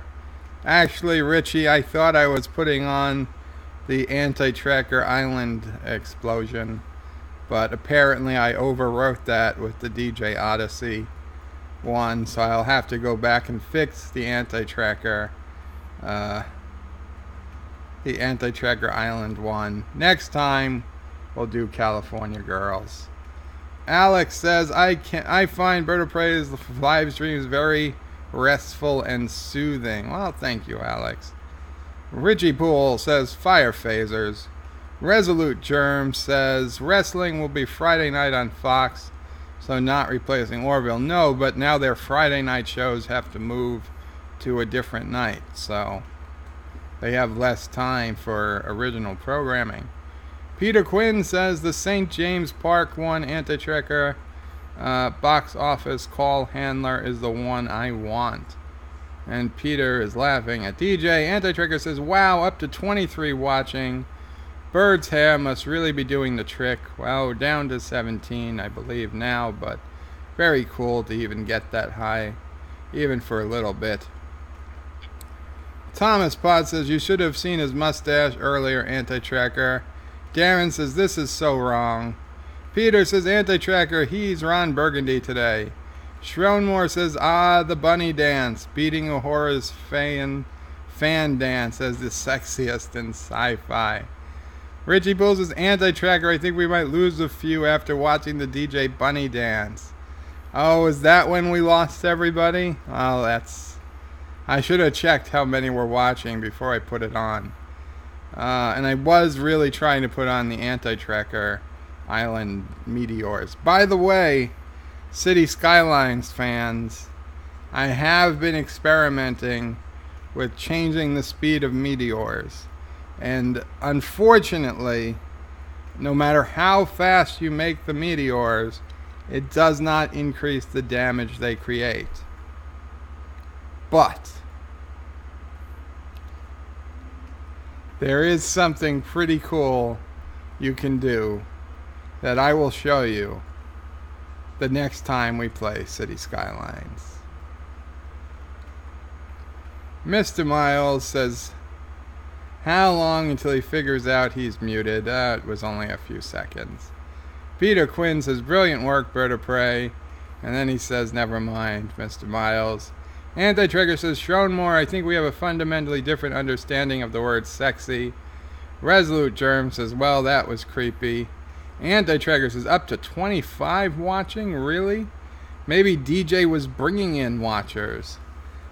Alex says, Anti-Trigger, did you get my second version of the Photon Torpedoes vid?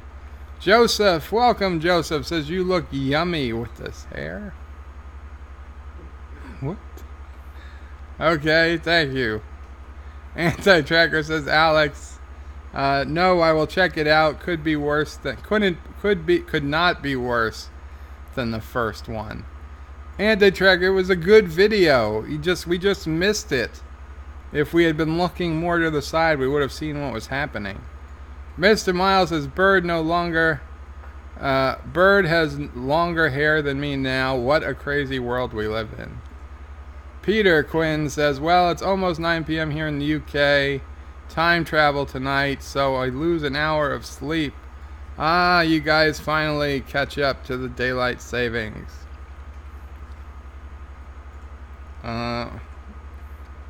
Alex is laughing, and Resolute Germ says, because Fox gave them $205 million for wrestling. Derek says, hello, Mr. Miles.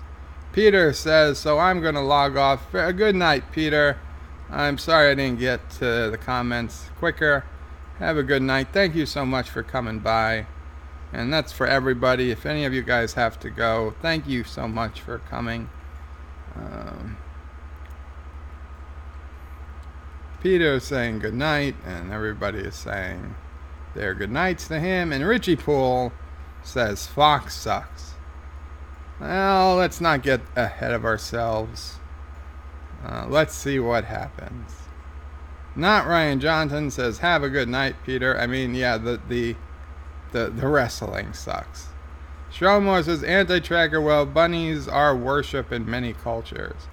Joseph says, Anti-Tracker, watched your video. I was shocked by the title.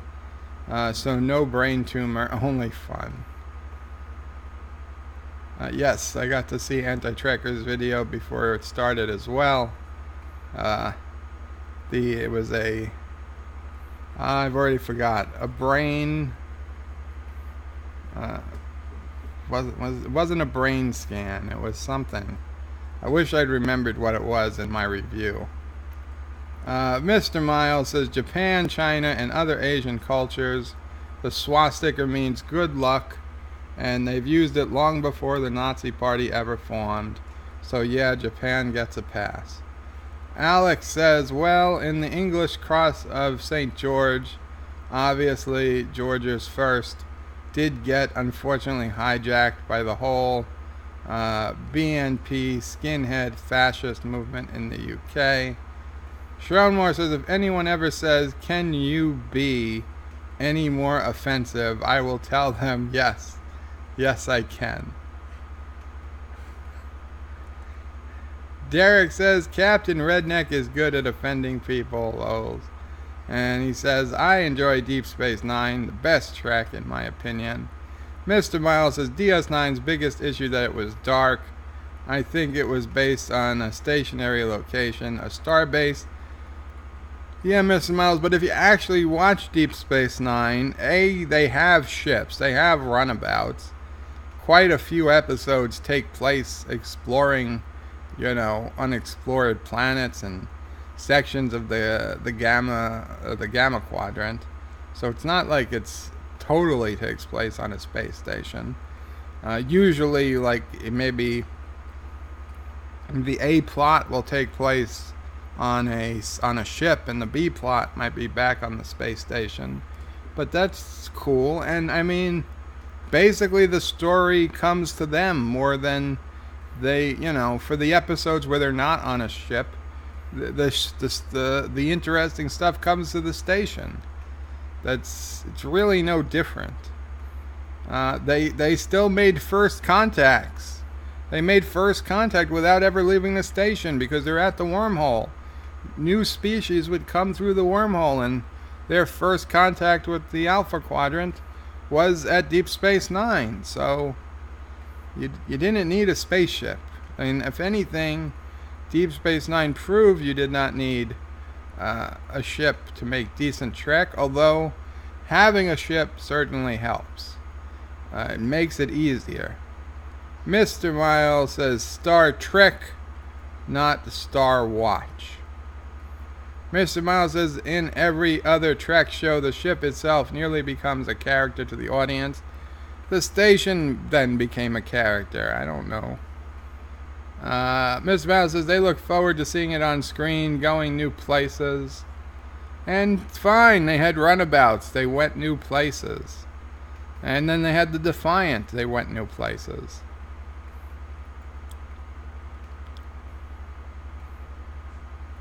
Being put into new situations. Every week was a new situation. There's people coming to steal the deck, symbiont. There's traders coming through the wormhole. There's Cardassians coming, wanting medical treatment that gets looked at, and somebody recognizes him as a butcher of a Cardassian internment camp, of a Bajoran internment camp. There's Odo having Odo problems. There's Vulcans coming to play baseball. There's some guy coming and he replicates a machine that changes luck, and everybody's luck is changing. There's aliens that pass by that makes everybody's fantasies come true. I mean, there was an unlimited number of such stories. Plus all the ship stories where they go back in time twice. They go, actually, I think more than twice. There's O'Brien. O'Brien gets sent off. He goes on missions off the station. He does freaking like almost Section 31 work. He does Starfleet intelligence work. He becomes undercover agent to infiltrate the Orion Syndicate. There is so much stuff. DS9 lacked that aspect of Trek. I agree to disagree, Mr. Miles. John DeMarco says, on the other hand, the fact DS9 was stationary allowed them to develop many excellent reoccurring characters and plot lines. I agree. And John DeMarco says, I also think of the station itself like a character, just like the Enterprise. Also agreed. Dale says, at Alex, maybe it was the English flag I heard about, not the Union Jack. It's a shame the Cross of St. George could be co-opted like that. Mr. Miles says it's true that it allowed them to explore parts of the Star Trek universe that we usually wouldn't see, but Trek had already spent years collecting fans that enjoyed a sort of adventure. Anti-Trigger says, dang, I hate missing Joe's rants. Well, you can always reverse back or watch it later. Josh Street says, my favorite Trek series, number 1, Deep Space Nine. 2, TOS. Oh, no, wait. Number 1, Tide, Deep Space Nine, and TOS. 2, Enterprise. 3, Voyager, TNG. 4, the animated series. I'm pretty damn close to that, Josh. I would tie DS9 and TOS. And I would put Enterprise. But then I would put TNG ahead of Voyager. And then, honestly, I've only seen like 2 or 3 episodes of the animated series. I wouldn't even list it as something. And certainly would never list Star Trek Discovery. Derek McManus says, Deep Space Nine first aired in 1993, so I was 21 years old. Alex says, I'm 44, and TOS through and through, because the bulk of my childhood was TOS reruns right up until TNG first aired, and I think during season 1 and 2 of TNG, I really missed the fun of TOS. Richie Poole says, I like TNG, DS9, and Voyager, not preferring one over any other. I see 21 season span as one glorious run of Star Trek, They all go together. Very cool. Dale says, it's kind of hard to believe that Wesley Crusher is now the age Jean-Luc Picard was when he took command of the Enterprise. Well, yeah, but Picard looked a lot older, even if he wasn't older when he took command, than Will Wheaton looks right now. Mr. Miles says, for me it's Voyager, TNG, Enterprise, DS9, and finally TOS. TOS in last place, Mr. Miles. There wouldn't be any of these other shows without TOS. Wow. John DeMarco says, I agree, it was irrational for Sisko to hate Picard. However, I thought the dynamic was more interesting than if Picard was Sisko's hero. Yeah, true. I mean, there didn't have to be hate or love. I mean, Sisko was already just kind of pissed about even being there and was thinking of resigning anyway. So, I mean, that would have been enough of a foil, or enough of a problem for Picard to deal with. He didn't have to put in, oh, I blame you for the death of my wife thing. I know he didn't say it, but it was implied. We met in battle. And that right there took Picard back more than anything. That was it. That was, oh, have we met before? Yes, we've met in battle. And then Picard he's lost all his words. He sits down. He doesn't even know what to say. And he just goes to the books of, the minimum stuff he has to say, and like, let's get this over with. Get off my ship. Again, he didn't say it, but it was implied. But Sisko would be happy to get off. Mr. Miles says, I agree, John. The Picard and Sisko friction was nice, but I also agree with Bird, they took it too far. I could understand resentment, but not hate. Josh Street says, if FTD was shown in the 1990s, then we wouldn't have got any of the TNG movies. Yeah, that's true. That is true.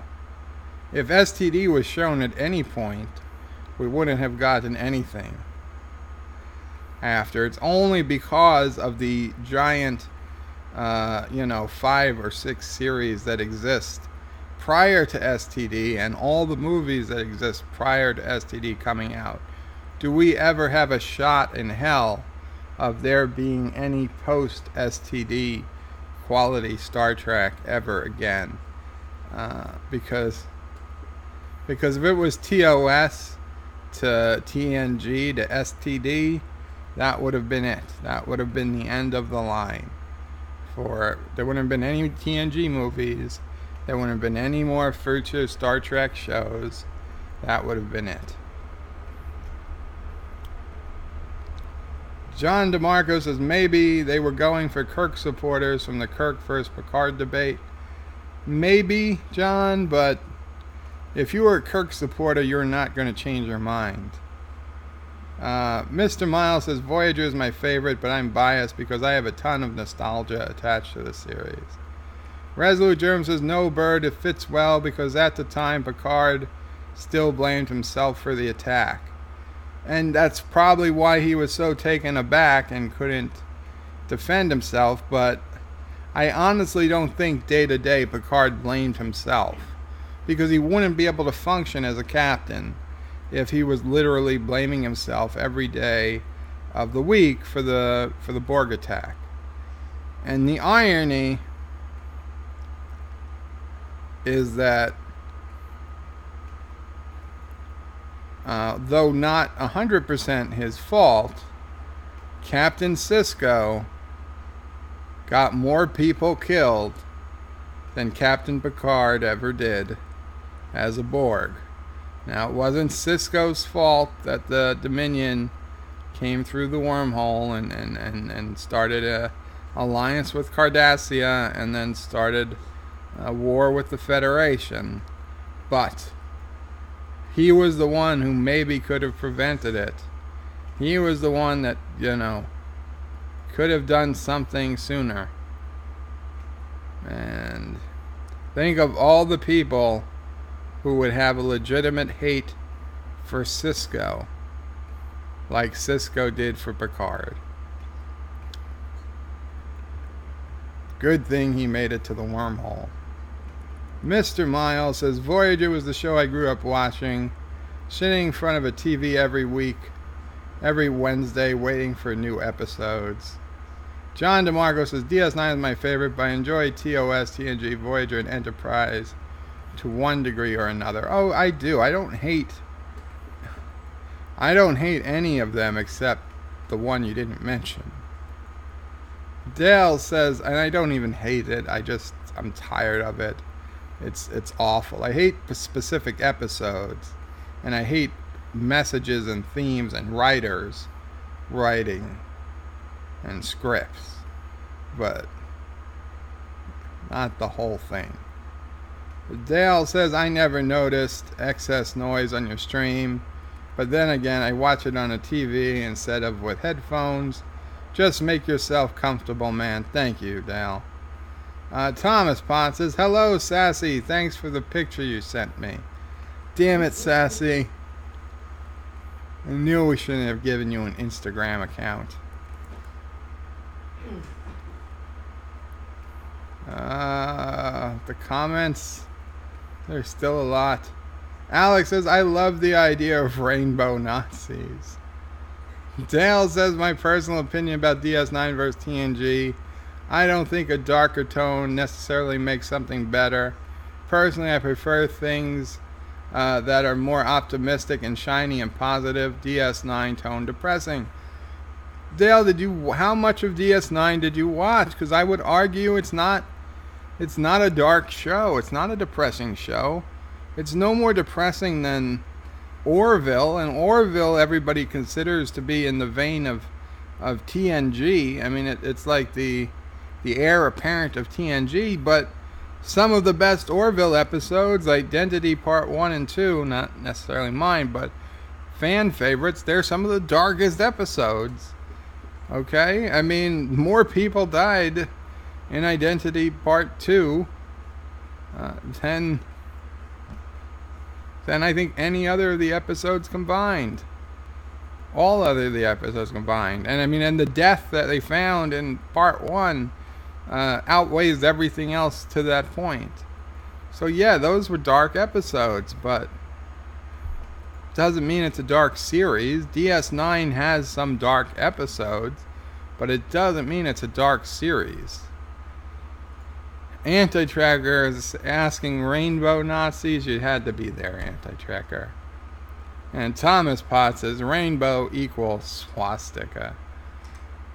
Shromore says STD has main characters less mature than the Teletubbies. They are written like 11-year-olds, craving attention and seeking affirmation. If they were written as adults, the show might be saved. John DeMarco says, you are certainly right, at Dale. That darkness does not automatically make something better. Discovery proves that, but I think DS9 had just the right amount. Resolute Germ says, rainbow Nazis at Anti-Tracker. You've been in the Northwest. Alex says Bird of Prey is off shooting the dogs. No, I don't shoot dogs. Thomas says lol. John DeMarco says, for example, DS9 created the idea of Section 31, but then it showed Bashir committed to stopping them because they violate Federation principles. Sure. Resolute Germ says Ron would be the best of 1980. Yeah, I could see that. Mr. Miles says Bird of Prey 5 with the mustache, you looked a little like Peter from Deadpool 2. While I've seen Deadpool 2, I don't remember Peter. Schroenmore says, do you think Ron Burgundy was Hank the Tank when he was in college? Those guys look very similar. That's quite possible. Quite possible. Richie Poole says, can you increase the size of a meteor? Well, with the Ragnarok mod, you can, well, not the size, you can increase the strength of a meteor from the default max is 10 to 25.5. 25.5 is the highest the game will let you do before its math breaks down. So 25.5 size meteor you can unlock with this mod called Ragnarok. Then with advanced vehicle options, you can set maximum speeds for all types of things, including meteors. Now I was curious if a meteor going 10 times faster than it normally would increase the damage, because in physics, force equals mv squared, mass times velocity squared. So a meteor going 10 times faster than a standard meteor should do 100 times more damage than a regular meteor. So, I mean, a 25.5 meteor at its normal speed already blows a massive, massive crater into the map. So a part of me was wondering, if I put the speed up, would one meteor literally wipe out like half of the entire frickin' map? Maybe the entire map. Because technically, if it was that much faster, and the physics work like that, it would. Like one meteor at 25.5, but at 10 times the velocity, should just destroy everything in the entire board, everything in the entire map. The entire game, which is everything, should die. But no, in my testing, the meteor just came down noticeably faster from the sky, but the impact it made was exactly the same. So clearly, they don't factor in the velocity of the meteor into the damage the meteor makes. But I did find something pretty cool that I want to show you guys. Shronmore says, I can just imagine years to come, the quote, unfortunately increasing the speed of meteors doesn't increase the damage, will be taken out of context. Anti-Tracker says, not sure what Joe has been talking about, crazy work day, but notice now his head is in the jar, his views are down to 15. We're up to 17 now. Mr. Miles says, and the comment Bird is about to read means good luck, not good look. Mr. Miles says he corrected it for me. Mr. Miles says, thank you, thank you. Dale says, I think it's sad that the Confederate flag is now associated with racism. It used to be a symbol of the South for truckers, moonshiners, and Dukes of Hazzard, and Smokey and the Bandit. It still is to me. I mean, listen, I wouldn't fly a Confederate flag, but oh hell yeah, I would play with the Dukes of Hazzard car. I would put a Dukes of Hazzard car on display. In fact, I think I had one for a while on a shelf. Unfortunately, I tend to break those things when I start crashing them together. A lot of old toys like that ended up broken. But yeah, no, I would love a Dukes of Hazzard car. I'm not gonna not get a Dukes of Hazzard car because of the flag on it, because the Dukes of Hazzard are more important than anything on the car. And it looks good. I mean, obviously that's what it's supposed to look like. I know what Dukes of Hazzard car is supposed to look like, and if it doesn't have the Confederate flag, which not really the Confederate flag on the top, but you know what I mean. If it doesn't have the battle flag on the top of the car, then it's just not Dukes of Hazzard. Alex says, being a station worked for Babylon 5. Well, I suppose. Dale says, I like the aesthetics of the Confederate flag and the British flag. I collect flags. A cool one is Albania, a two-headed black eagle on a red background, and of course many American flags. Huge 10-foot one. Dale, there's a pretty cool flag from the Empire of Triggerland 85. Thomas Potts, maybe he'll put in a link to his empire, and you can see the awesome flag that his empire has. Now I'm going to give you the link to the Armed Republic of Karoga, which is my empire in nation states, and I worked very hard on that flag, and I think it is the most beautiful flag in the entire game, but of course I am slightly biased, just a little bit. Resolute Germ says Babylon 5 was why DS9 wasn't as popular. Could be. Mr. Miles says about DS9, yes, it had the Defiant, but that wasn't until much later in the show, and we only saw it once in a while. Josh Street says Odo problems, lol. Marlena Monroe says hello, Bird and Chat. Hello, Marlena. Welcome to the stream. I am your host today, Bird Burgundy.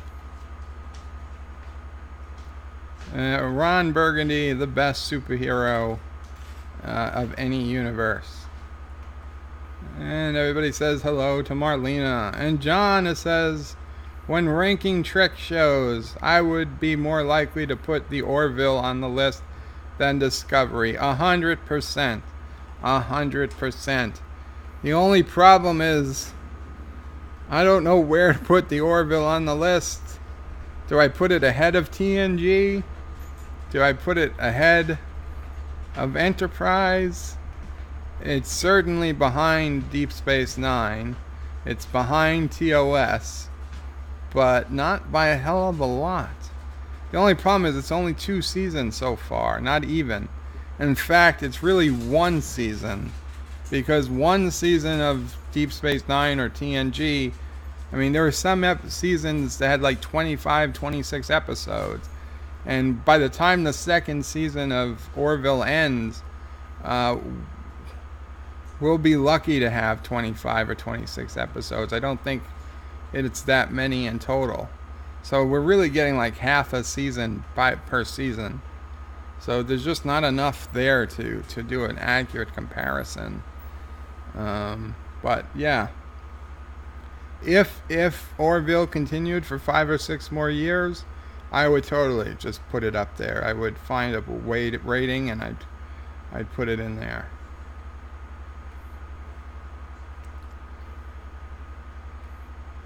Marlena says, Alex, I agree with you for TOS for the win. I'm 30, but it's one of my favorites. Very cool, Marlena. Alex says, Orville fans should watch my latest vid very, very closely. Richie Poole says TOS is the best. And there's hellos going back and forth. Not Ryan Johnson says, great video to Alex, it was. Marlena says, Kirk versus Cisco, that's a tough call for me. It is. Why do they have to? They should be on the same side. Kirk versus Cisco would totally kick ass of Picard versus Janeway, of Picard and Janeway. You know what? Even if it was Kirk and Cisco versus Janeway, Picard, and Archer, Kirk and Cisco would still easily kick their asses. Richie Poole yells Kirk. John DeMarco says, same here, Marlena, but I think I'd go with Cisco. I think Cisco might be the one who would do whatever needed to be done. Not Ryan Johnson says, Cisco, bald is beautiful. Resolute Germs says, Cisco, easy. Josh Street says, Marlena, we know you would go both Mira and Kirk and Cisco. Richie Poole says, Marlena, Kirk or Mira Kirk? Not Ryan Jonathan says, of course I shave my head, so I'm biased. Marlena says, lol, Josh, to be fair, the Vulcan with the beard is also an interesting option. Marlena says, I go with Prime Kirk Ritchie. And Josh Street is lolling. Resolute Germ says, really, Marlena, Prime Kirk has space herpes. No, he doesn't. There's no space herpes. Riker might have space herpes. Marlena says, haha, Resolute, you don't want to know what Mira Kirk has. That's true. Not Ryan Jonathan says, space herpes. Is this ice pirates? Josh Street says, Prime Kirk got space herpes from Bird's Tribble on his head.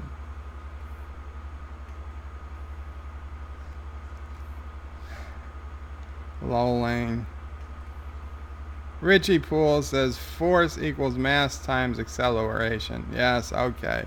Energy, I'm sorry. Energy equals mass times mv.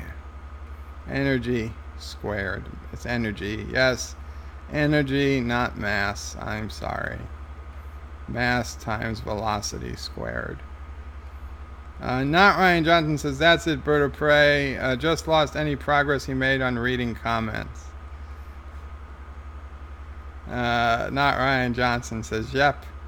Richie Poole says, but I get your point, Bird. A higher velocity means a higher acceleration at impact. Not Ryan Johnson said, Bird of Prey smashes cars together almost as hard as hitting himself in the head in his last video. That's true. And then I posted my link to nation states, and Thomas Potts posted his. And Thomas says, don't tread on my flag. Was a revolutionary flag until Tea Party took it.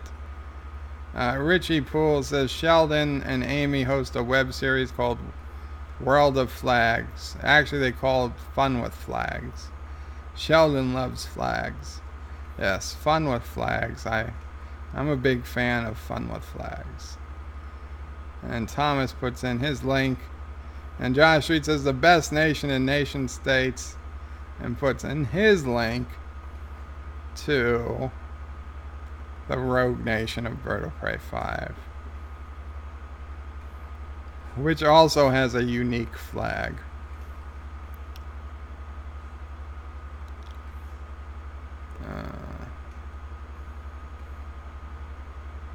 Sure. Yeah.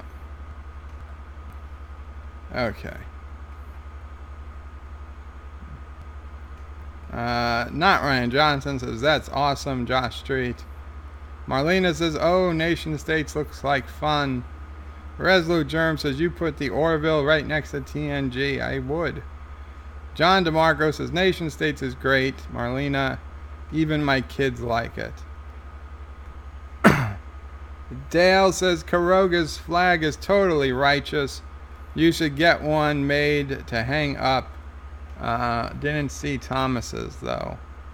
Well, okay, I'm pretty close to the comments, so let me go over to the browser and we'll bring up. This is the great flag of Karoga. And I am thinking of somehow getting that made. I don't know. Could be our background or something. So, okay. Let's go to telegrams. Empire of Triggerland. This is Thomas's flag. I don't get the symbolism here, Thomas. I don't know if you want to explain it.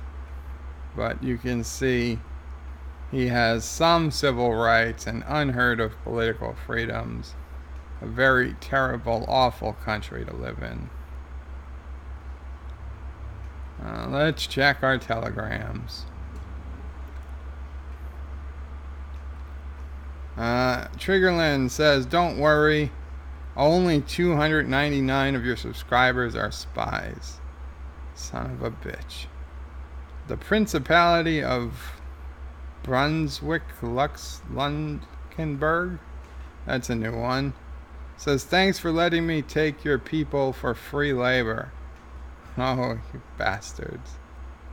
The free land of Sattler. Long live Karoga. Now there we go. Qapla.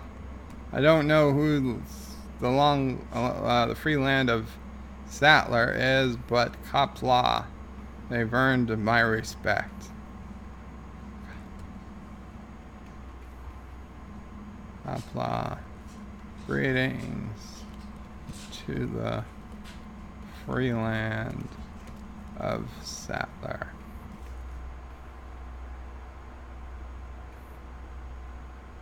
No, that's the wrong reply. This is the one to press. And Triggerland again. We have sent you 300 boxes of clocks as a gift.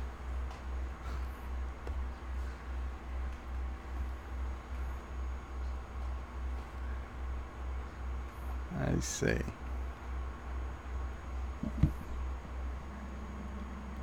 Are these...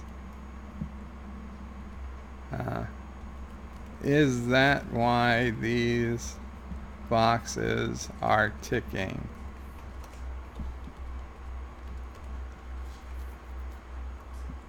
In the future, it would be best to send clocks in transparent packaging, as our bomb squad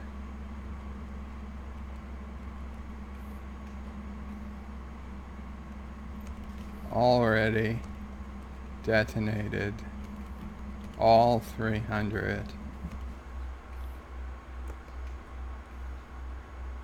Already detonated all 300 ticking packages, and we will be invoicing your country for the cost of the cleanup per the World Assembly Convention.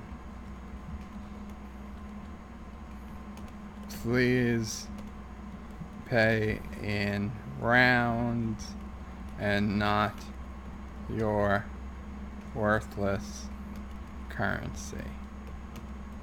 Respectfully,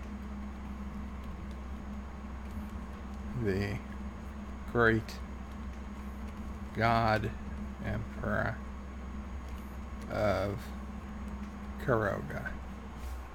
There we go. That should tell him who's boss. To prevent spam, you cannot wire a message so soon after your last one. Oh, I already sent it. It's been sent. I just refreshed the page. That's why that's a problem. Oh, it looks like we've got nukes. Very cool. Very cool. Okay. And the fireworks started, so that's good.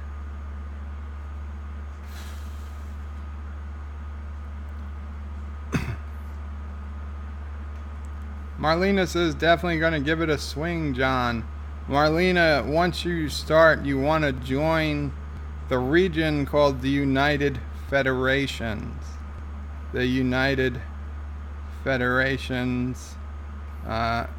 This is the region here.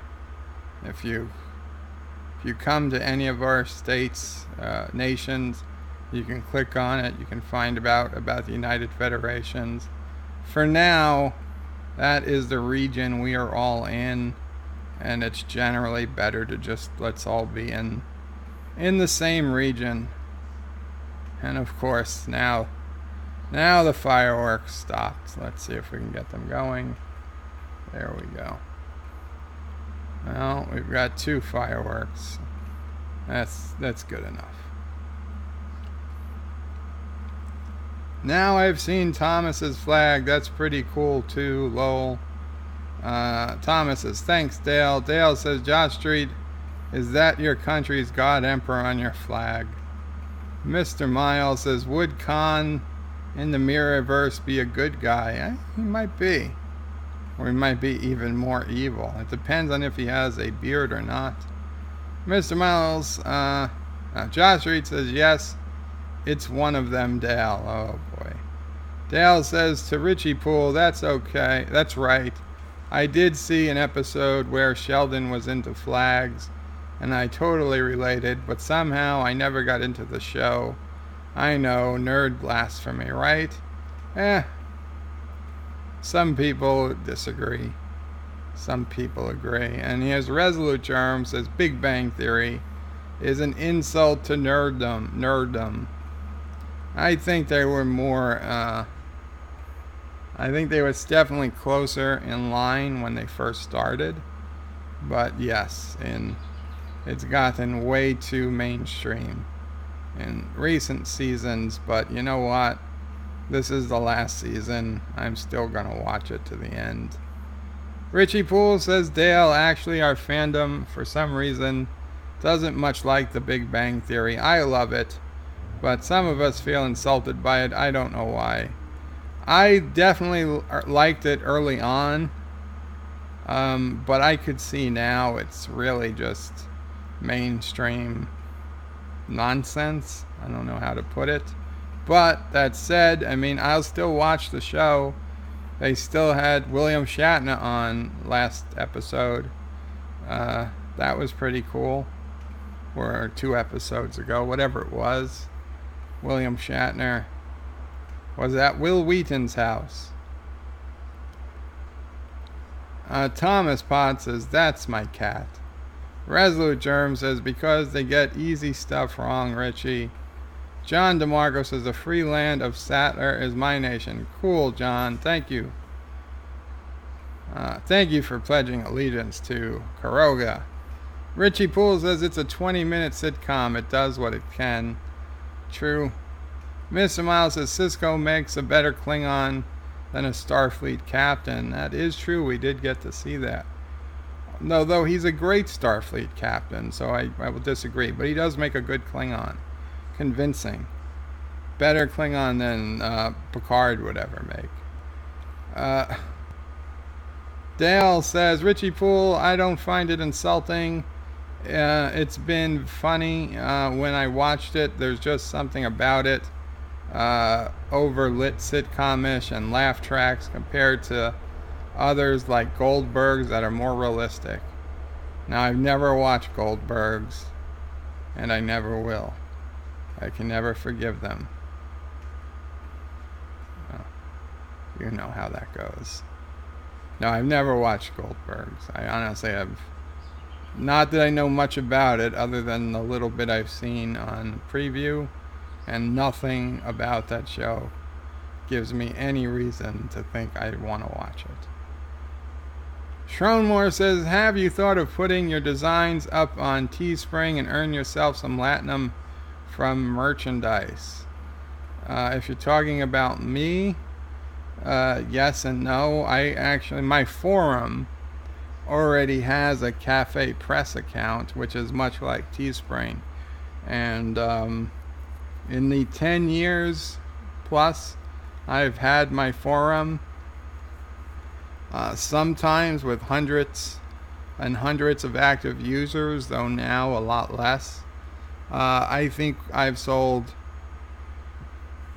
8 things over 10 years that weren't to myself. So, I mean, maybe there's something to do, but I really, I'll be honest. I mean, Anti-Tracker and Lore, and they talk about their merch. As much as I love Anti-Tracker, I honestly, I'm sorry, I don't see ever purchasing a shirt with his avatar on it. As much as I am a fan of Anti-Tracker, and I will go down batting for him, fighting, whatever, whenever is needed, if ever called upon. But there is no occasion, I suppose, besides perhaps a live stream, I would ever wear a shirt with Anti-Tracker's logo on it or even a picture of the that old birth class he was working on, or stuff like that. The only person on YouTube I've ever wanted to buy, and I did buy one shirt from, was JP at Egotastic Fun Time, who had the Seth Track Orville shirt, and that was it. I don't buy shirts with logos of other people's channels. Like, I mean, I suppose it's different because I don't go out really, so it's not like I'm showing this off to anybody. And if I'm going to wear a logo, I'd rather wear my own logos, either from my forum or something. Merch stores and me, I don't know anybody who's getting rich off of their merch stores. If there are, good for them. I'm not against it, but I don't see it being particularly useful at this point. Unless you guys tell me you all want some type of merch. I don't know why you'd want the Karoga flag or something. I mean, I can't put a Klingon bird of prey on merchandise. That wouldn't be legal. I could put Bird of Prey 5, but who the hell wants to wear a shirt that says Bird of Prey 5? I can't imagine anyone, fan or not of the channel, would want to wear a shirt that said Bird of Prey 5.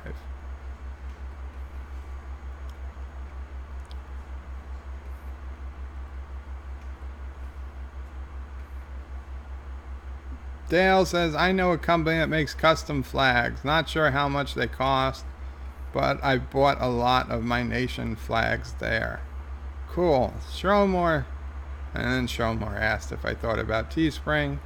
And Richie Poole says, yes, laugh tracks are bad. They should have ended in the 70s.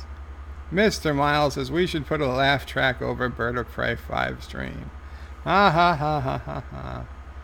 Showmore says, laugh tracks would fit on STD though. That's actually a pretty interesting idea. Throw a laugh track. Throw a laugh track behind a Star Trek Discovery episode, or even a clip. Mr. Miles says, okay, yeah, we put it over me. Marlena says, especially under Burnham's dying scene. Yes, that would be funny. Richie Poole is laughing. Thomas says, respectfully, you destroyed 2 gifts and insult my great nation. Yes, but I do so respectfully. Marlena says, cool, thanks, Bird. And Josh Street says, Bird is male. Mr. Miles says, Shronmore, a laugh track on an STD episode is genius. Richie Poole, I agree, STD needs a laugh track. Dale says, agreed, a laugh track most definitely belongs on STD. Shronmore says, Marlena, I laugh like a maniac anyway. Hector says, happy 300 subscribers, Bird. How fitting you have a nest on your head. Thank you, Hector. Thank you. Anti-Tracker, I just came back. Laugh track on STD. I see a new video coming. You take it, Anti-Tracker. It's all you. I want to see what you do with it. Resolute Germ says, Khan in the Mirrorverse was a peacemaker who never tried to take over the world. John DeMarco says, I checked their heat signatures in ultraviolet. Gales of laughter. Yes, when Sarek is in the cave and he finds that Amander's been hiding Spock in a cave made of this rock that blocks neural, Vulcan telepathy, and he says, you're going to take him to section 31. That would cue the laugh track. That's it. Section 31. I know they were serious about that. Okay, we're at 18 watching. Oh, wow. I have magical powers in my hand.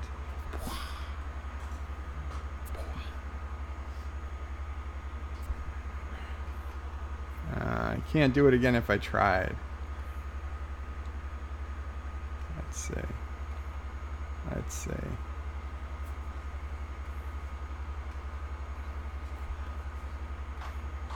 Ooh, it's like special effects.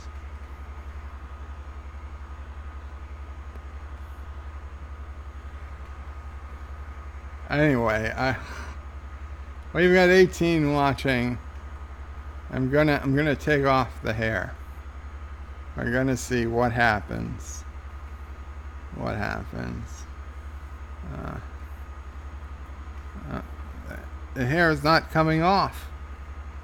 It's fused. It's fused to my skull. I shouldn't have put all that glue on.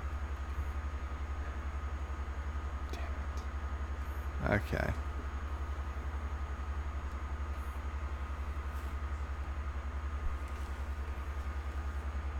Ah, damn it. Focus.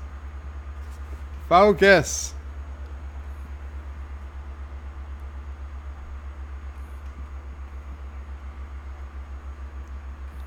What the hell? There we go. Oh, it's nice and cool. I don't know how you people with hair do it. Anti-tracker, I don't know. I guess you keep it pretty cool in that house.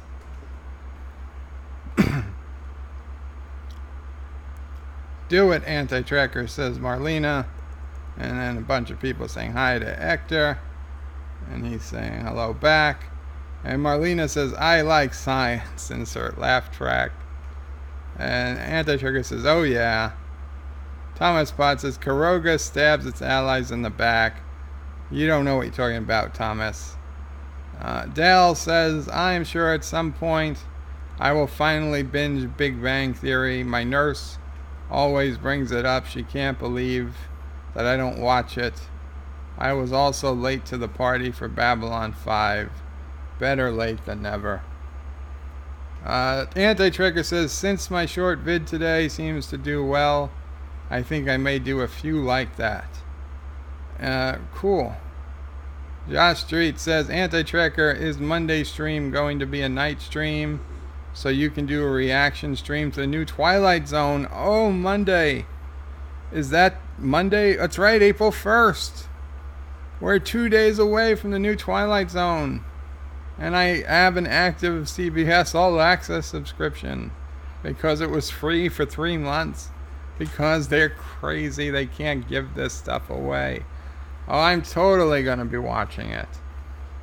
Resolute Germ says Cisco beats Picard as a Klingon but can't touch him as a Romulan. I'll give you that. I will give you that. Dale says John DeMarco, lol, Discovery writers don't science very well, do they? Anti-Tracker says Josh Street, yes, and I hope Mrs. Anti-Tracker will join me. Richie Poole says, I miss Babylon 5. I need to get my hands on the show. I haven't seen it since it first aired. Anti-Tracker says, Richie Poole, I've been watching some B5 lately. You remember it much better than it is. Thomas Potts says, wait, Monday will be at night? That's a good question. Hector says, Bird is a pooist. Hashtag me poo. John DeMarco says, Discovery has the worst science of any Trek, and I use the word loosely. The show, it's all I'm saying, is about the franchise, includes the episode's threshold.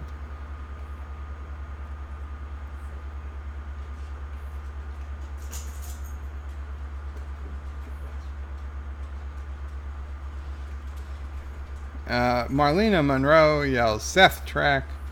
Indeed. Anti-Tracker says, so now Bird is going to start selling shirts. Anti-Tracker, if you're still here, and I don't know if you are, but I've got something you should see. And give me just a second. to get to it.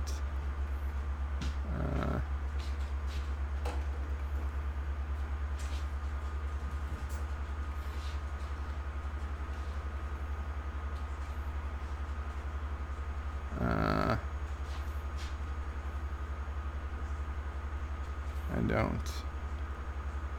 Oh, it's a video. Let's see. Let me shut off the audio just in case. I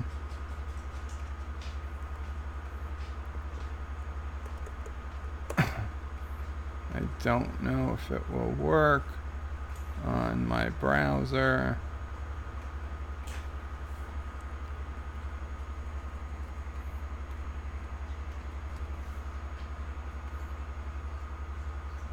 Nah, it will. Okay. So,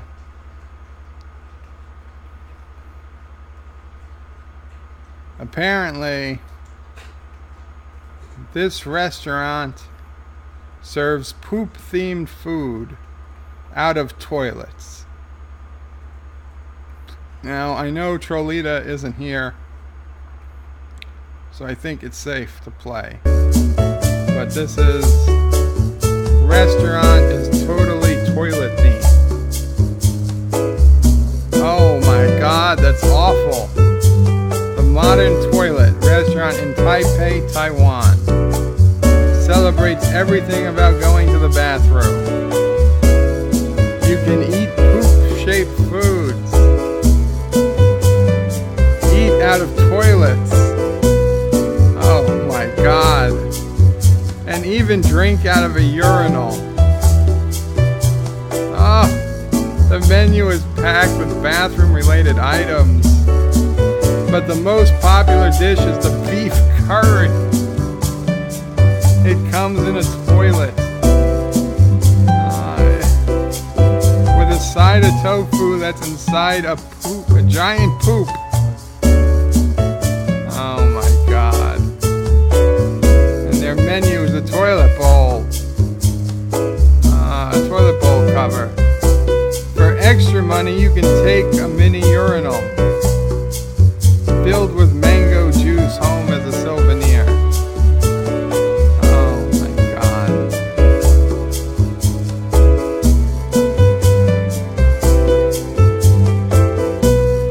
I bet it tastes like poop.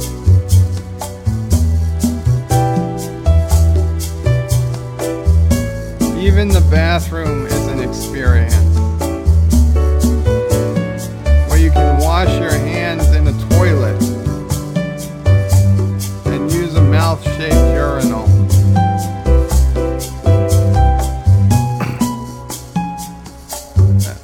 Now, do the people there have to wash their hands before leaving the bathroom, or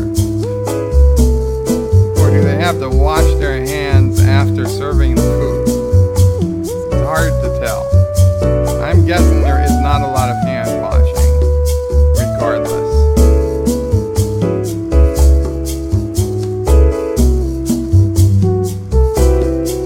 The Modern Toilet restaurant has a gift shop,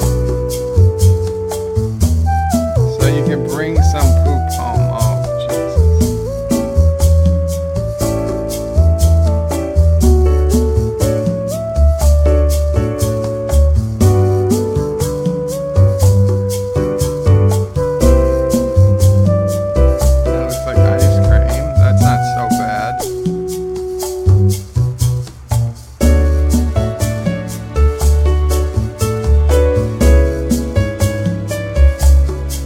No, I would not go to this restaurant.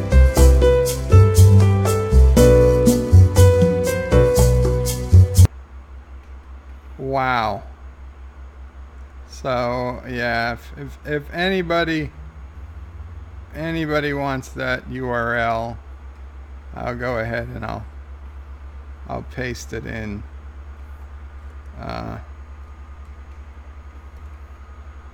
Wow. So I'll get to those comments. I'm like 2 minutes behind, I think. 15 minutes behind. Anti-Tracker takes a couple of seasons to get really... oh, damn it. It takes a couple of seasons to get really good. I think he means Babylon 5. Thomas Potts says, will the shirts have blood stains of Bird of Prey for extra money? Of Bird of Prey victims. Mr. Miles says, I would buy toilet paper with Anti-Tracker's logo. Or a toilet brush. Josh Street says, Bird, why not put your head with Bird of Prey wings coming out of your head?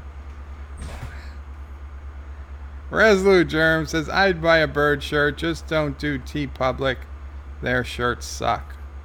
Mr. Miles says, pretty much anything to do with turds, I'd be okay putting AT's logo. Lol.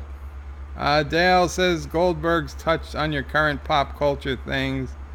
It's just set in the 80s. Oh my god.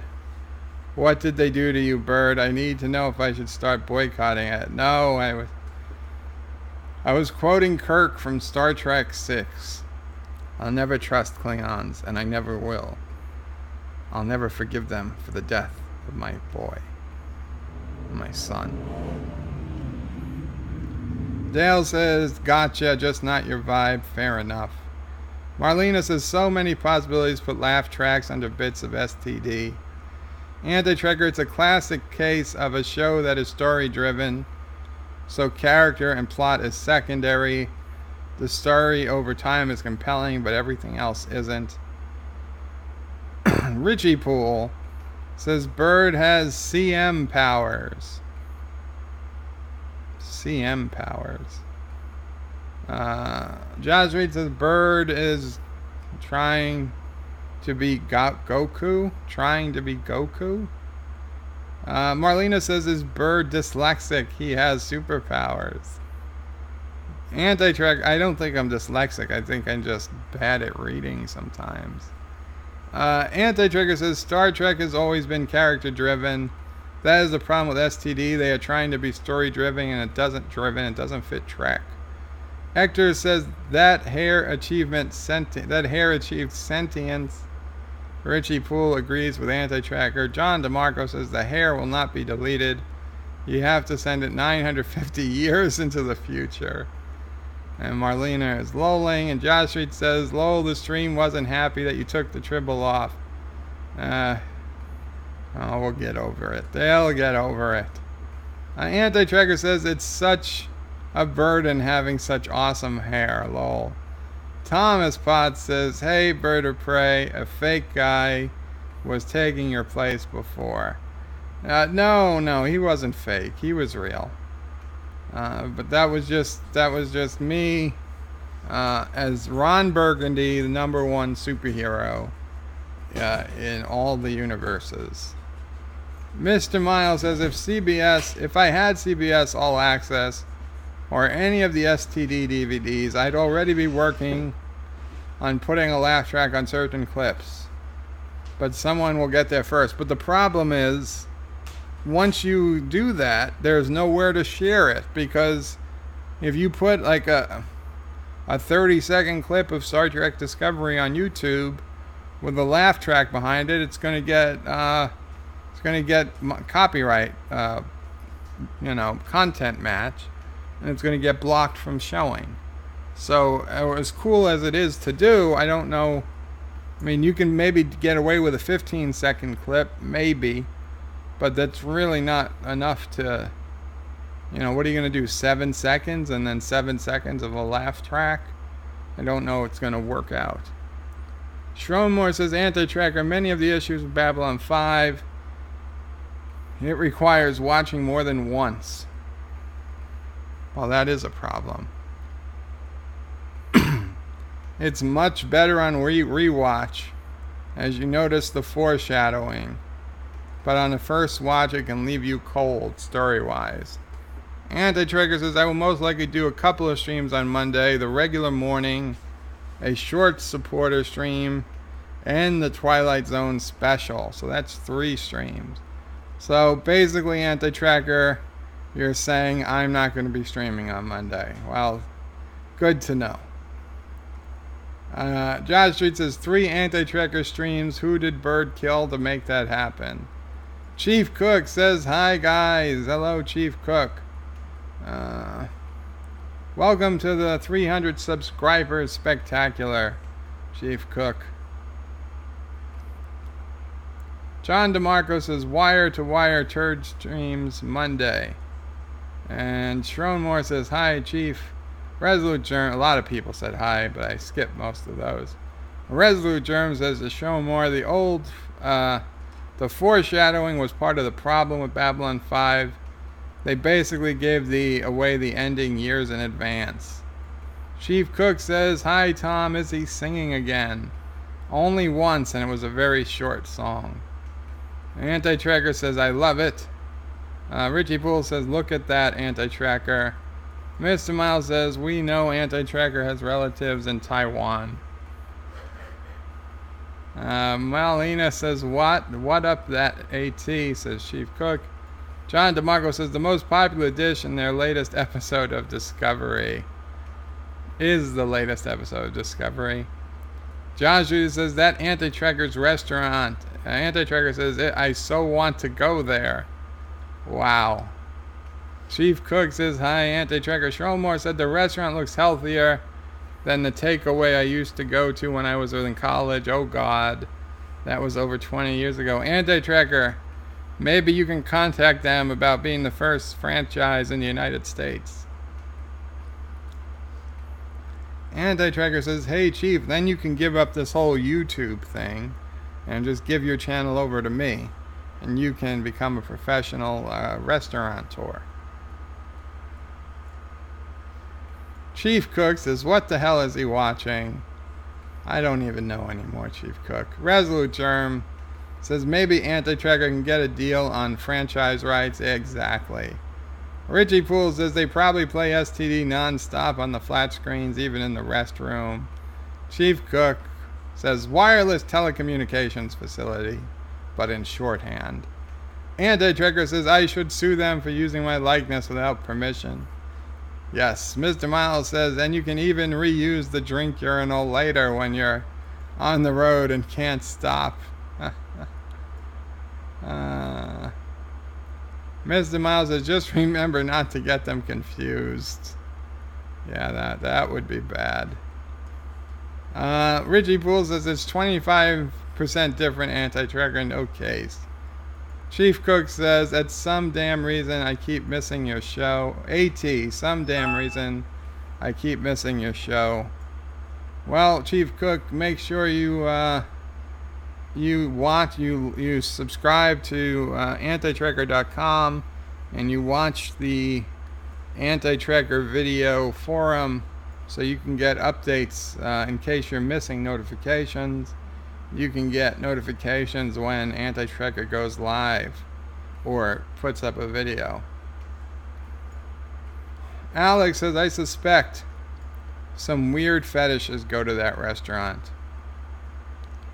Anti-Tracker says, Chief, that's okay. You missed me having a stroke on Thursday Night Live. Shronmore says, Resolute Germ, I actually enjoyed that aspect. You were first viewing, never sure of what was actually foreshadowing and what was misdirection.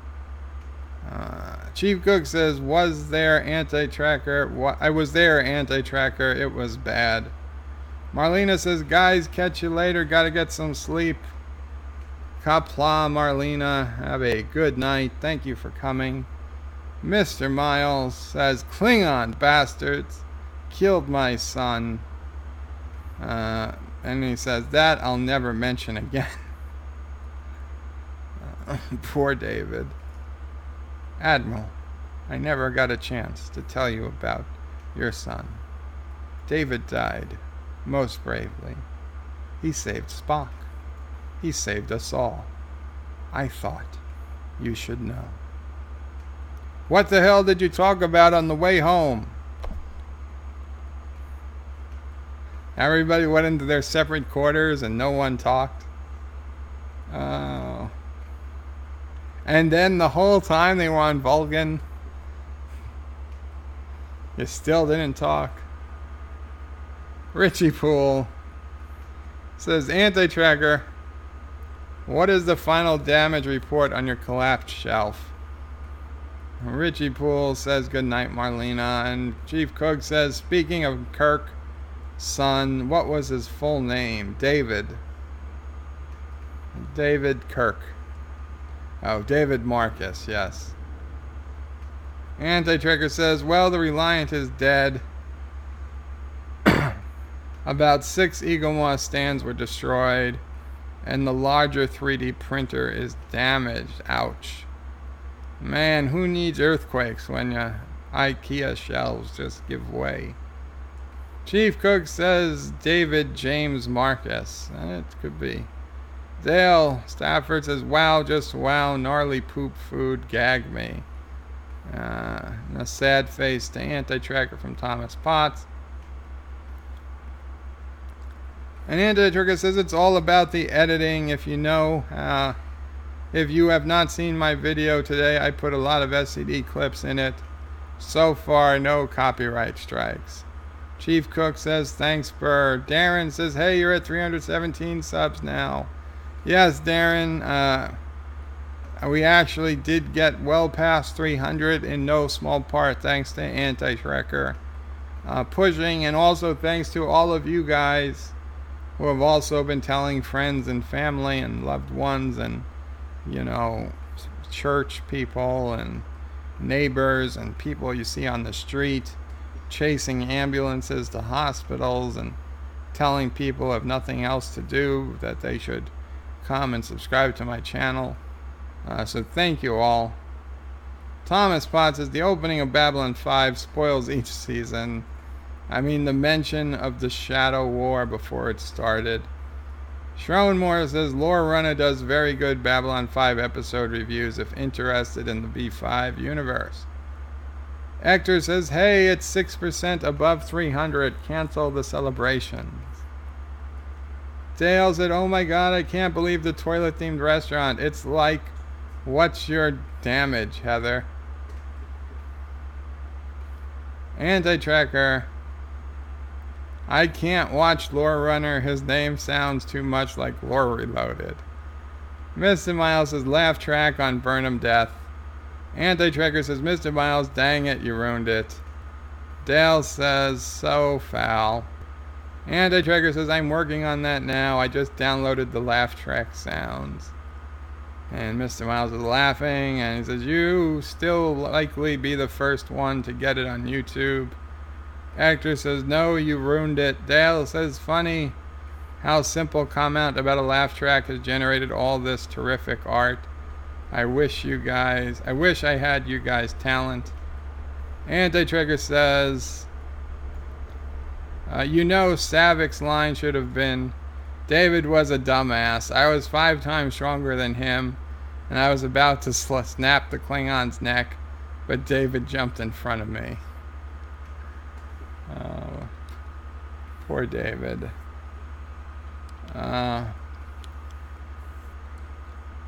Thomas Potts says, I should call off sick Monday from work. Might be time. Alex says, night night all, sleepy time for me too. Good night, Alex. Thank you so much for coming by. Thomas Potts says, Anti-Tracker, how badly are the stands damaged? Well, destroyed usually means pretty bad, at least in my vernacular. Dale says, why do they need transparent aluminum for the whales? So they could see inside inside a rusty basement. Regular aluminum, I'm sure, would have been fine. Always thought that was weird. Well, the whales want to see what's going on. If they were in regular aluminum, it'd be too dark. You'd probably be in shock. Although, now that you mention it, yeah, they probably didn't need all that much transparent aluminum. Plus, they didn't use transparent aluminum. They used plexiglass. But they didn't need the plexiglass. They could have just used metal. But where the hell were they going to get aluminum from anyway? They still needed to get material from someplace. Thomas Potts says, good night, Dr. Alice. Now, they should have just used a force field, right? They could have used a force field to hold the water. That's what Michael Burnham would have done. Thomas, good night, Dr. Alex, says Thomas. Good night from John. Hector says, bye, Alex. I promise to watch your last video. Sassy says good night, too. What's going on, Sassy? Who's out there? I see no one, Sassy.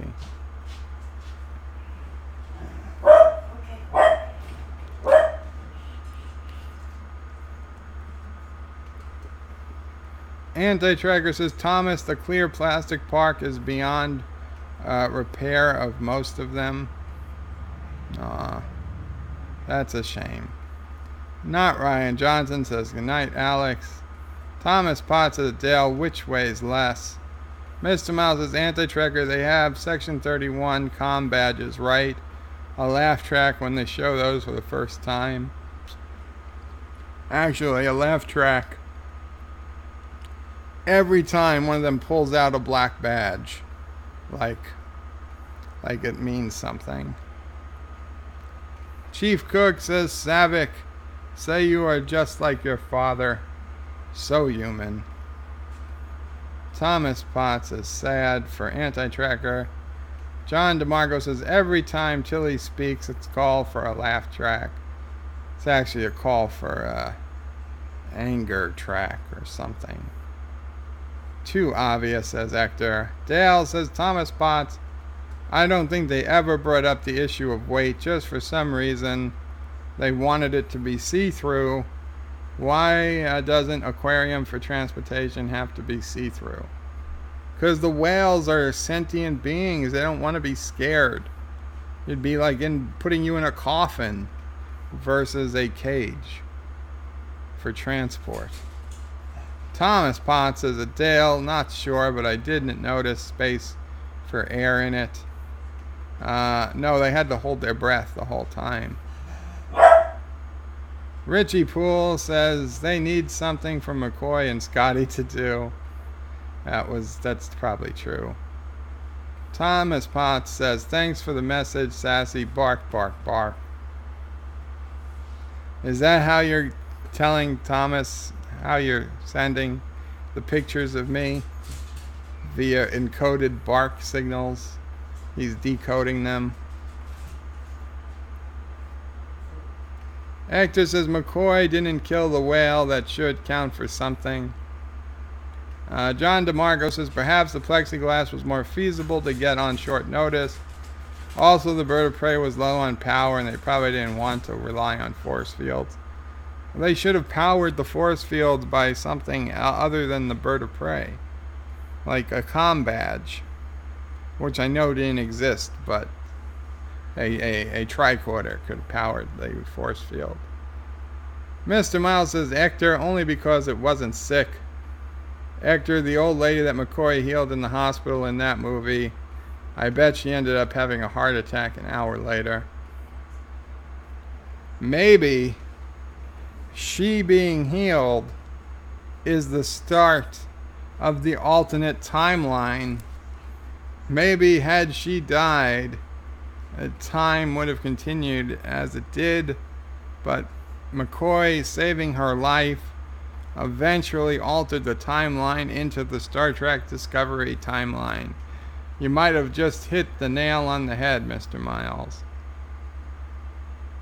Anti-Tracker says, I just found the new theme song of STD. Thomas says, bird of prey transports people in cages. Hector says, it's not on screen, it doesn't count. Dale said, Sassy is barking because I have someone in front of my door. If I don't have a chance later, have a good night, everyone. Yes, everyone, have a good night. Anti-Trigger says, Joe, you have epidemic sound, right? Search for Chit Chat City. That's the new STD theme song for my videos. Chit Chat City.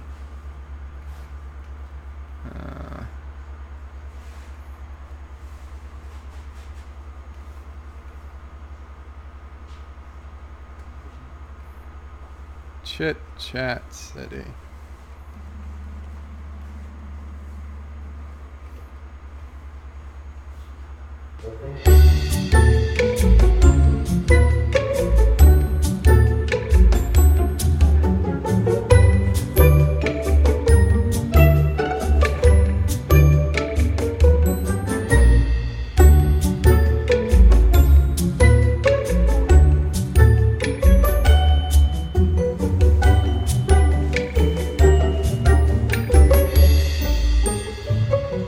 I could see it.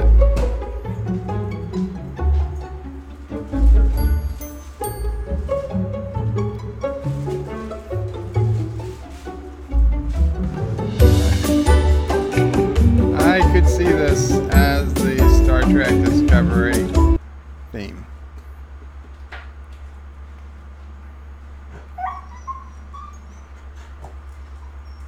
Hector says that sounded like a ringtone name. I was about to say Sassy said. Richie Poole says McCoy has a habit of saving women from death while in the past. Joe writes ching chong. No, Hector, I didn't. Hector says McCoy is the reason for the population being more than 50% female. Resolute Germ says that's my mother's ringtone. John DeMarco says it's better than the actual theme of the show. Sharon Moy says McCoy was a good man. He would have pulled a phaser on Burnham. Not Ryan Johnson says sounds like a 60s TV show or maybe a 50s show. Darren Wagner says I think the song that punk rocker was playing on his boom in Star Trek 6 should be the theme for STD. I hate you, and I berate you. The only choice we're given is how many megatons. Yeah. Richie Poole says the laugh track, Sassy. And Thomas says anti-tracker, maybe for the Twilight Zone you can have the door or something on the green screen. John DeMarco says you got it, Darren. Anti-Trick, are you gonna live watch? Are you gonna live watch Twilight Zone, or are you gonna just talk about it once it's done? Thomas Potts says understood, Sassy. Okay, Sassy, your message got through.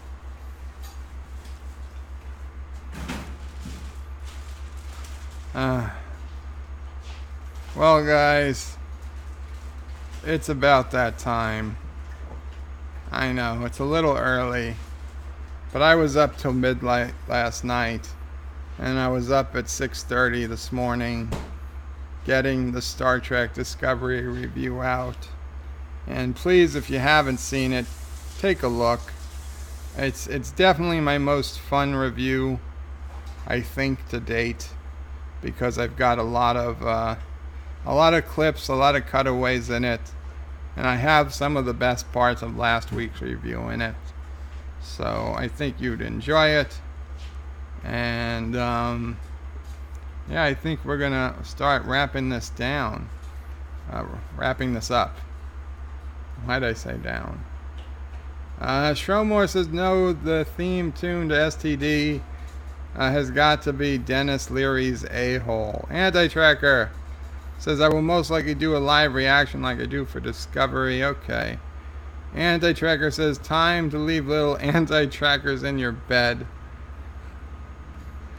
No, Anti-Tracker, it's not. I am exhausted. I was awake till midnight editing the video, the Discovery review, and then I put it to render, and it was going to take, I didn't know how long it was going to take at first, but 20 minutes into the rendering I realized I made a big mistake. There was a bunch of empty space in the middle between two scenes, so I had to cancel the rendering, fix it, restart the rendering, and at that point the rendering was going to take at least an hour, and it was already like 11:43. So I was like, I can't. I was already feeling it too much, so I didn't get to sleep till after midnight, and I woke up before 6:30 a.m. and I got right to YouTube. Oh, I woke up in the middle of the night to, Jaloja, and so I set the video to upload to YouTube so I wouldn't have to wait for the upload in the morning. And then when I woke up for the morning, I put in all the the tags and uploaded the thumbnail and all the things you can't do before the video uploads. And I submitted it, and boom, it went up. And I was so exhausted all morning. I had lunch, I fell asleep. I woke up with enough energy that I felt like, okay, let me come on now, because I know I'm not going to have energy till much later, in the day, and that's pretty much true enough. It's already caught up with me. The second wind has gone. I'm now in the second, whatever the opposite of wind is. The second calming? I don't know. Huh? I think you're tired. That's it. Yeah, I'm just tired. Hector says, why is the East Coast being bombarded so hard? Do you have Leland-like Borg there? I don't. Oh, because of Pennsylvania? Honestly, I was just thinking of a state that was big but not too big. First, I was going to say Texas, but Texas was too big. It didn't look Texas-sized. And New York isn't a, it's funny shaped. Pennsylvania is roughly a rectangle, and I thought it was about the right size for the quote. So, plus then there was the benefit of Thomas living in Pennsylvania. So, thank you, Hector. Anti-Tracker says, wrapping this down, only Bird can do that. Mr. Miles is wrapping it up or winding it down. Yes. Thomas Potts.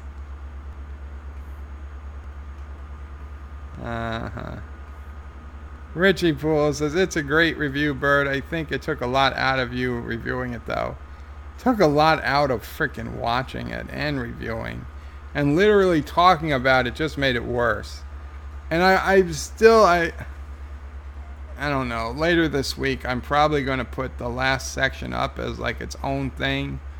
Why is the Section 31 ship called the Section 31 ship? Why does it not have a name?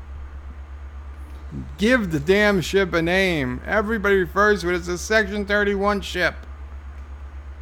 How does Section 31 differentiate between their ships? Give it a name. The ship needs a name. I suggested the Reed, because we know Reed was a Section 31 operative from Enterprise. And even though he supposedly left under bad conditions, he still was an operative. And he got his mission. And, maybe he got back into it later and after Enterprise. We don't know. But the Reed would have been a decent name for a ship if they wanted to link it back to prior Trek, or just name it anything. Okay, something. But give the ship a name. The black hole, or the raven, or the owl. Something that's sneaky. The fox.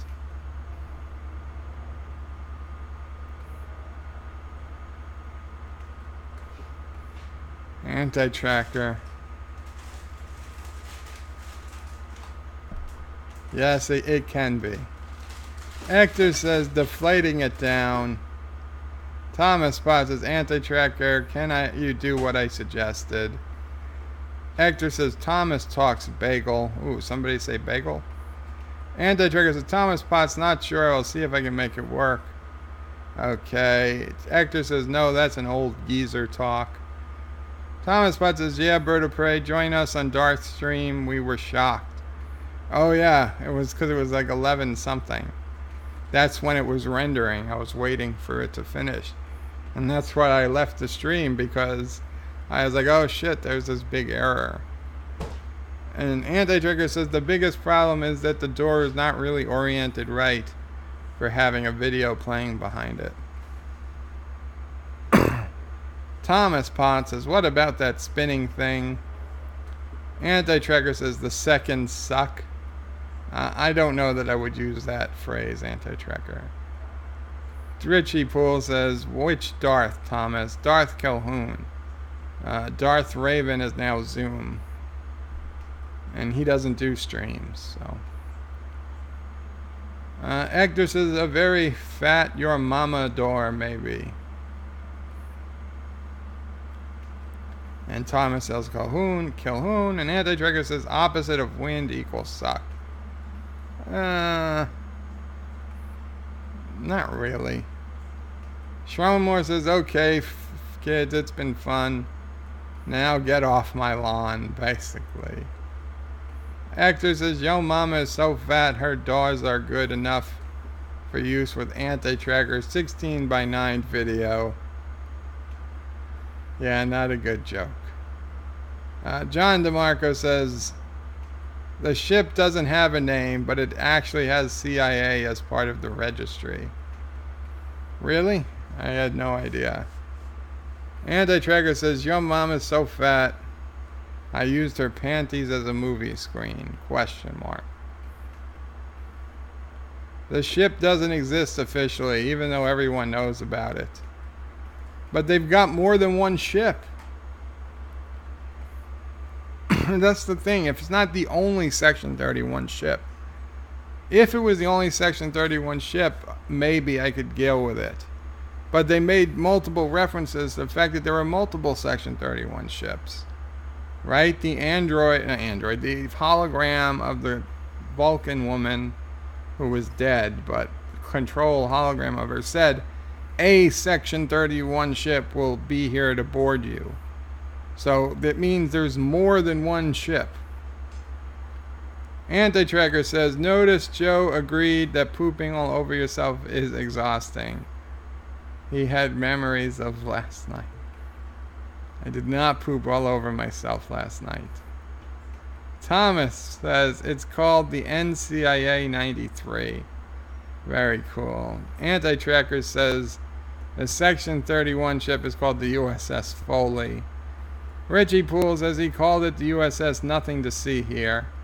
Anti-Tracker says, watch, we find out next week that there are 15,000 Section 31 ships, in addition to 7,000 Federation starships. Hector says, why wasn't the Section 31 ship being destroyed by Discovery in the ending? Because it masked the warp signature and got away. Thomas Pod says, USS Shields, USS Transwarp, and USS Phils. Hector says, that part bothered me so much. Okay, guys. Thank you again. Thank you so much. Thank you, Anti-Tracker, so much for all the help with the subscribers and all the kind words. And thank you to everyone else who comes to these streams and makes them fun and just makes it so much easier to do them. I deeply, deeply appreciate you guys coming here. And I know you have a choice in your YouTube viewing, and I appreciate that you've used Bird of Prey 5 to fulfill your YouTubing needs today. So thank you again. Onward to 400, and then 500, and then the world. Good night, Bird of Prey, says Thomas. First for the next stream. Schrommore says, thanks, Joe. Really enjoy the live streams. Thank you so much, Schrommore. Anti-Trekker says, suck on that, Thomas. Thomas says, see you guys on the Anti-Trekker stream. Richie says, thank you, Bird. You are the greatest. That means better than you, Anti-Trekker. Thank you so much. John DeMarco says, thanks for the stream, Bird. Bye, Joe. You deserve all those subs. Thank you so much. Thomas Potts says, no $1.99 then. See everyone later, says John DeMarco, Hector, and many, many more. Good night, Bird and Qapla. And I need to get some sleep. I need to get some sleep. All hail Ron Burgundy. You stay classy, San Diego.